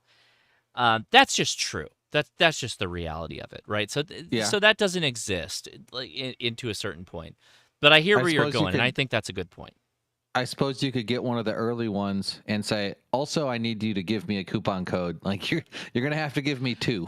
Yeah. So, what's really interesting is that like ham radio YouTube has turned kind of into like camera YouTube. Camera YouTube right now is going through a ton of drama with a lot of the same talking points because camera lenses, new cameras that come out from companies like Sony, which I'm talking to you on a Sony camera right now. There's so many apt comparisons in the technology market where there are companies that are using YouTube to try and get favorable considerations, and it's only through loose agreement, I guess if you will, that YouTubers say like, hey, we got to be honest with some of this stuff. And then there'll always be others who are just like, no, I'm just going to run the best piece about this, radio or camera of all time. And then, I'll get all the, consideration from that brand in the future. That happens. That's a real thing. That's what worries me. Yeah. It worries me. Don't, I think don't, the just whole don't tech sell sector is out. doing that. Don't sell out. That's all you got to do. I mean, like there's probably plenty of radios that you could get for free to review right away. And if they're from China, and since they have a bad reputation for sending radios that might work great when they send them to you, but when they get to the customer, they don't, then you just got to put your foot down. If that's a thing, you just got to not do it. I mean, oh yeah, and I don't. By the way, I get hit up all the time to review a radio or send me a radio, and it's like, I don't know. And I think that's what a lot of people appreciate about some of the stuff you do. But also, that said, just as consumers and as hams, like just people should just do their own research. But and maybe that could be a thing that you could include in like your disclaimer. Like this is the radio that I'm reviewing, and this is where I got it from, and all that, and just be honest. That's all you got to do. Yeah. And just review the radio, and there you go. We should get Louis Rossman into ham radio. Yeah. Oh, Yeah, Louis Rossman, man, I love that guy. By the way, Sufo's had hot comments through this whole thing, so shout out to Sufo. Thank you so much for your comments. Want to be clear, I don't think that's a bad thing, but it can be. Exactly. You know, that's a perfect point. I'm not calling anybody out here. I just have concerns, right? That's what I'm trying to say, is that being kind of on the inside that I am, and yeah, I am for the position I'm at. By the way, there's no position that I held like 3 years ago. I am now at a point where like brands are talking to me, and I talk to people that are a part of larger, ham radio brands. That didn't exist, right? That was not a thing. The concept of YouTubers even talking to some of these companies was not really a thing. And I give credit to like people at ICOM, Ray Novak, right? Those are people who are like, yeah, no, there are good sides to this, the YouTube aspect of all of this, but there's a balance. There's a balance we have to strike there, and we got to be really open and honest with all of this, and I get that, and they do too, and it's slowly going to change. I think amateur radio's even, there's so many things that are going to change in it, but it's rife for more changes in the future. I truly believe that. So. Yeah, I appreciate you guys going through this with me, but by the way, I try to hit most of these. I do that in my videos, and I'm going to continue to do that. I really like the accessories. Why is it special or different? As always, I love that. Unique features, of course. What is the mission? Time on radio, 2 weeks. This is only difficult if it's like a brand new radio, and we got to like quickly get a video out. So I will say, I have not put it through the hardcore, like, beat and bash of a day-to-day EDC radio. I like that. I will try to be honest about that. Can I make a comment on that? Yeah, go ahead. I like the idea of 2 weeks post of the video launching, but also if there maybe like a burn-in period of even further, like if like 2 months, 3 months even. Mm-hmm. Because I will tell you, that way I've seen a lot of your videos, which have been great help, and then also down the road I've looked at other videos and try to find different things because it's one little niche item that I'm looking for and I can't seem to find it. Yeah. So it'd just be kind of nice to have that, oh, hey, look, this is a new feature that was just discovered, because it would give you more time to find those things. So, what's interesting is I like the idea of putting a radio on like some kind of weird, like, think of the like medieval the rack, like a torture device. What if we had some kind of thing we could put an HT on that would like degrade the power, charge it back up aggressively, degrade the power, charge it back up aggressively, and then you did that over and over again, like a true gauntlet. I don't have that yet, but I like that idea. I would love, like, someone reach out to me to make this work. You can give it some bad SWR and see yes, if yes. you can take. Yes, exactly. Like, we have a dummy load that's adjustable, and we could give it the bad side of the whole, like I would love that. I would love if I could to be able to remove me from the like facts. Like, I just want to give you the facts to the best of my ability.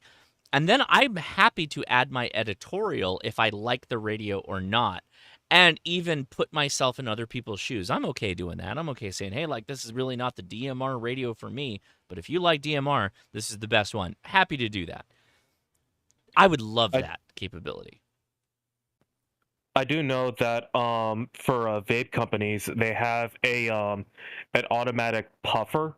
So there'd be like a constant stream of like inhales and exhales to basically determine the fail point. Were you talking about something like that? Yeah, like that. But I think that with amateur radio, you need to have like a transmission capability to drain it on transmit, because that's a problem otherwise. So here's another big problem. When people give you battery life tests, they're giving you a battery life test of their use of that radio. So was it used 100% in standby scanning? To be honest with you, I'm a listener more than anything. I like just having a radio in the background that's listening to all my repeaters and scanning around and, just paying attention to what's going on. I don't talk very often. But what if I had this device that I put a radio in, and I could just leave it alone, and it did a 50-50 split. It was transmitting 50% of the time, receiving 50% of the time. It was on a dummy load or whatever, and it was charging. It could charge itself when the battery died, and then brought it back up to full, and then ran through it again and brought it back up, ran it back down again. Did the whole gamut against it. I guess that's not too hard now that I'm thinking about it. I could actually do this. It just takes time. Yeah, I do an FT8 cycle on it until it dies. You're right. Yeah, I don't know. These are good. These are good points. So Greg has a comment. Hammer Crash Course. How do manufacturers react when you do review a dud? So Radioddity is probably the company that I had the biggest dud moment on, and it was the G105. So they sent me the G105, and toroids were literally breaking off that thing. And I sent them a message saying, like, what do you want me to do? And I talked about it on my live stream because I was in Las Vegas, and I ended up doing a POTA where I mentioned it, and I literally had to drive to the Gigaparts in Las Vegas and buy an 818. That's why I have an 818 now. It's because of that G105. Because it failed. Just blatantly failed. Yeah, but Radioddity didn't tell you to buy that. No, they sent it to me. They sent me the radio. That radio. I'm talking about the 818. Oh no, I bought that. I bought that radio. But I mean, like, Radioddity is actually pretty interesting because they are pretty open to feedback, and I have been sent radios from Radioddity. Actually, I take that back. Now I've gotten into multiple beasts with Radioddity. They sent me that 10-meter CB radio. It's basically an open band radio. They sent it to me, and I've never portrayed myself as being anything other than a ham radio operator. And they're like, oh, yeah, do a review of this. And I was like, okay, sure. And they sent it to me, and it was garbage on 10 meters. It was unusable. And I made a review about it. And they're like, oh, yeah, no, I get where you're coming from. It is definitely not really a ham radio. It was made for freebanders or, whatever, CB or whatever.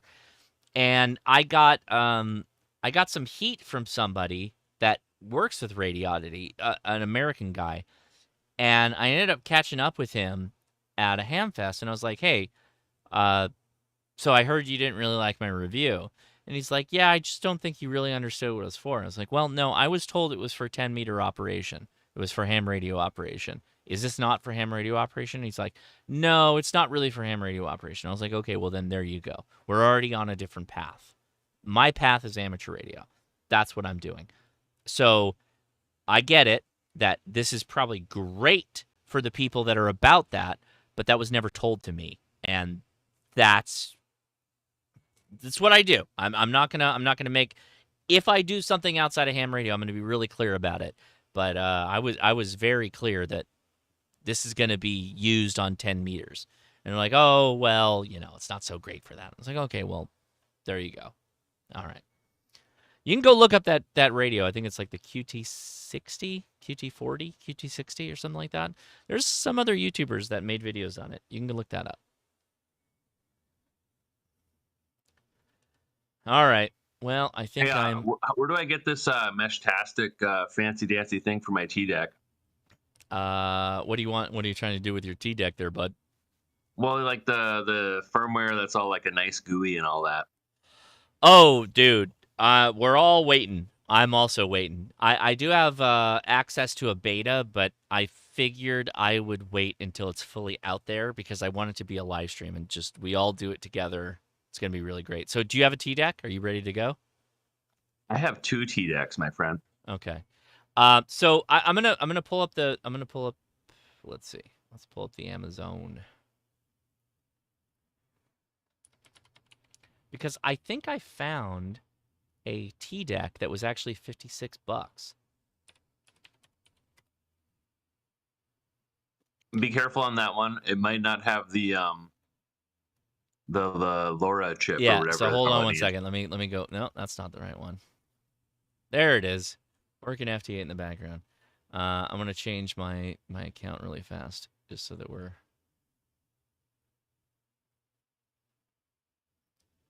Yeah. Okay. All right. So, here's what I found. Okay. So last week, Dawn was talking to us saying, "Hey, I haven't found a T deck for $50," and I went, "Oh, I didn't know that was a thing that you couldn't get one right now." And yeah, it's $73. But if you look right next to it, there's one for $52. So let's dive into this a little bit. It says LoRa. So it's a LilyGo T-Deck LCD Wi-Fi. Oh, without LoRa. So it's the dev board. See, that's okay. There you go. So when you pay for the dev board, you got to get the $73 job. That's the trick. There's the reality of it. I'm glad they said without LoRa at least. Oh, so apparently I'm getting back into tech tax. Amazon is giving me tech tax right now. You want to review tech tax, guys? All right. I think we've hit the end. What do we got on the Discord? Good little crew there. Appreciate you. All right. Since you're doing some FT8, have you tried to decode Kilo 8 Romeo doing the new Super Fox?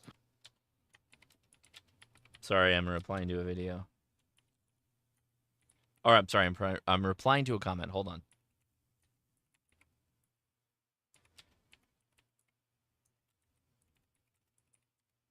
All right, say again. What's your question? Have you tried using the new Super Fox with the K8R DXpedition? No. What is that? It's the new Fox and Hound variant that's going into WSJTX. They're testing it out in American Samoa right now, and it's going to be used in the Jarvis DXpedition. Mm-hmm. I've been playing with it for the last 3 days, and it'd be interesting to see if you can decode it when your antenna's pointed at them, because I've noticed if the signal is too strong, it won't decode. I've actually had to plug in a wall wart that makes QRM so I can initially decode them to drop the SNR to a point where it'll actually process their data. Or add an attenuator or something like that? Yeah, I took 32 dB of gain out of the antenna on Smart SDR, and it was still not doing it. I actually had to plug in my Kenwood D72 charger to generate the QRM. Oh, interesting. Wow. And once I QRM it, and then I can go unplug it, and it will decode for a while, and then it will stop, and I'll have to kind of go back and forth. Mm-hmm. Interesting. I'll have to look into that. I haven't looked into it, to be honest with you. So. Hey Josh, good stream. This is Jamscan. Thank you, man. I'm gonna say 73, and yeah, I'm kind of surprised nobody really mentioned much about the news tonight. I don't know if anybody's tracking. Dude. Yeah, that's crazy. I honestly didn't know about the news until Jason told me about it before the live stream. And that is crazy. Regardless of what your political feelings are, going to violence is never the right answer for anything, ever. I 100% agree with that. It's not the right path. It doesn't matter what your political feelings are. And honestly, it shows a weakness in your arguments if the only way that you have to express yourself is violence. It scares the crap out of me. It scares me for my common human being, like when I'm walking around town, right? Yeah. Same exact feeling. I'm glad that it didn't come up on the stream, because politics is just everywhere. It's nice to spend 3 hours and not have it be there. Yeah. Well, I also agree with that. Yeah, good points across the board. And we're not going to turn this into a commentary section. Quickly, Jamscan, are you going to Huntsville? I'm gonna try to. I'm actually in the process of moving right now, so I should be moved by then, and then it's just a matter of getting plane tickets and a place to stay. So right on, if man. there's still stuff available at the campsite, I will probably stay there. All right. Well, I hope to see you there, bud. But what can I say? I'm not going to say I'm a fan of Trump, but there's no way that that's the way I want this to go down in any case. That's horrible. But keep politics out of ham radio. Who said that? Eric. Yeah, man, you're totally right. Who is the? Let me get that comment. Yeah. Hey guys, I don't want to drum this up, but I didn't see it. Someone want to drop in the comments one keyword that I should search so I can find it. Oh, assassination. You don't have to search for it. Attempted assassination, Bill. Attempted assassination. Okay. I gotcha. I'm not trying to drum it up. I'm not. Oh no.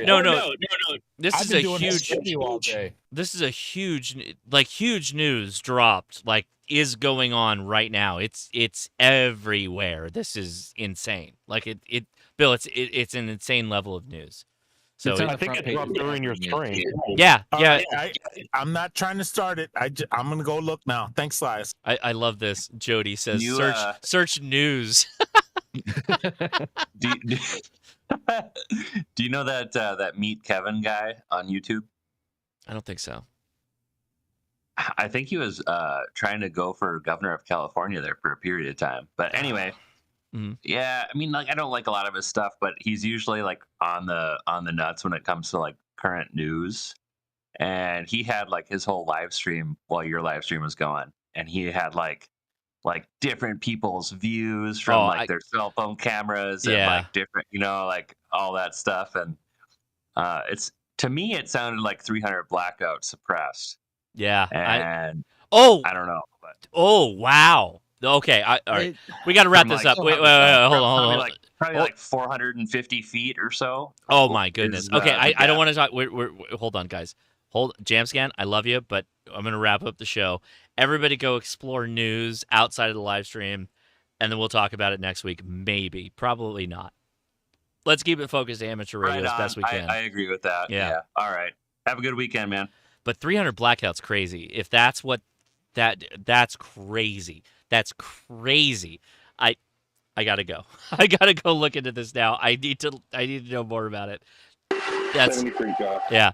Guys, everybody, thank you so much. We went really long, but I think that I'm on the right path, and I will continue to do as best I can, to be honest and open. I think there's a number of YouTubers that keep doing it the right way, and I appreciate them, and I just encourage them to keep doing what they're doing. So they knew who they are. I appreciate y'all. Thank you so much for watching. Everybody on the Discord, 73, take it easy. 7-3. Later. All right. Well, appreciate everybody on the YouTubes. We were on the live stream a little long, well over an hour when I normally bow out of here to go watch movies with the kids. But guys, I really do appreciate you. Thank you for taking the time, and I really do appreciate the feedback. And again, I encourage you to reach out if you can, when you can, if you see a reason. To me, you can reach me everywhere on the social medias. Let's continue to improve amateur radio. That's the goal. As always, it should be the primary focus, because we have an amazing privilege. And yes, the term is privilege. That's the right term for what we have. There are many institutions that want to take away our frequencies and do other things with them to make money with them. So the fact that we can do what we do is incredibly valuable, and we should continue to protect that. And the only way to protect it is by being a good steward of those frequencies and not being a bad actor on them, because they're going to use that against us. I tell you, it's going to happen. I know it's going to happen. So be out there, be vigilant. I appreciate you all. Keep fighting the good fight. And 73. See ya.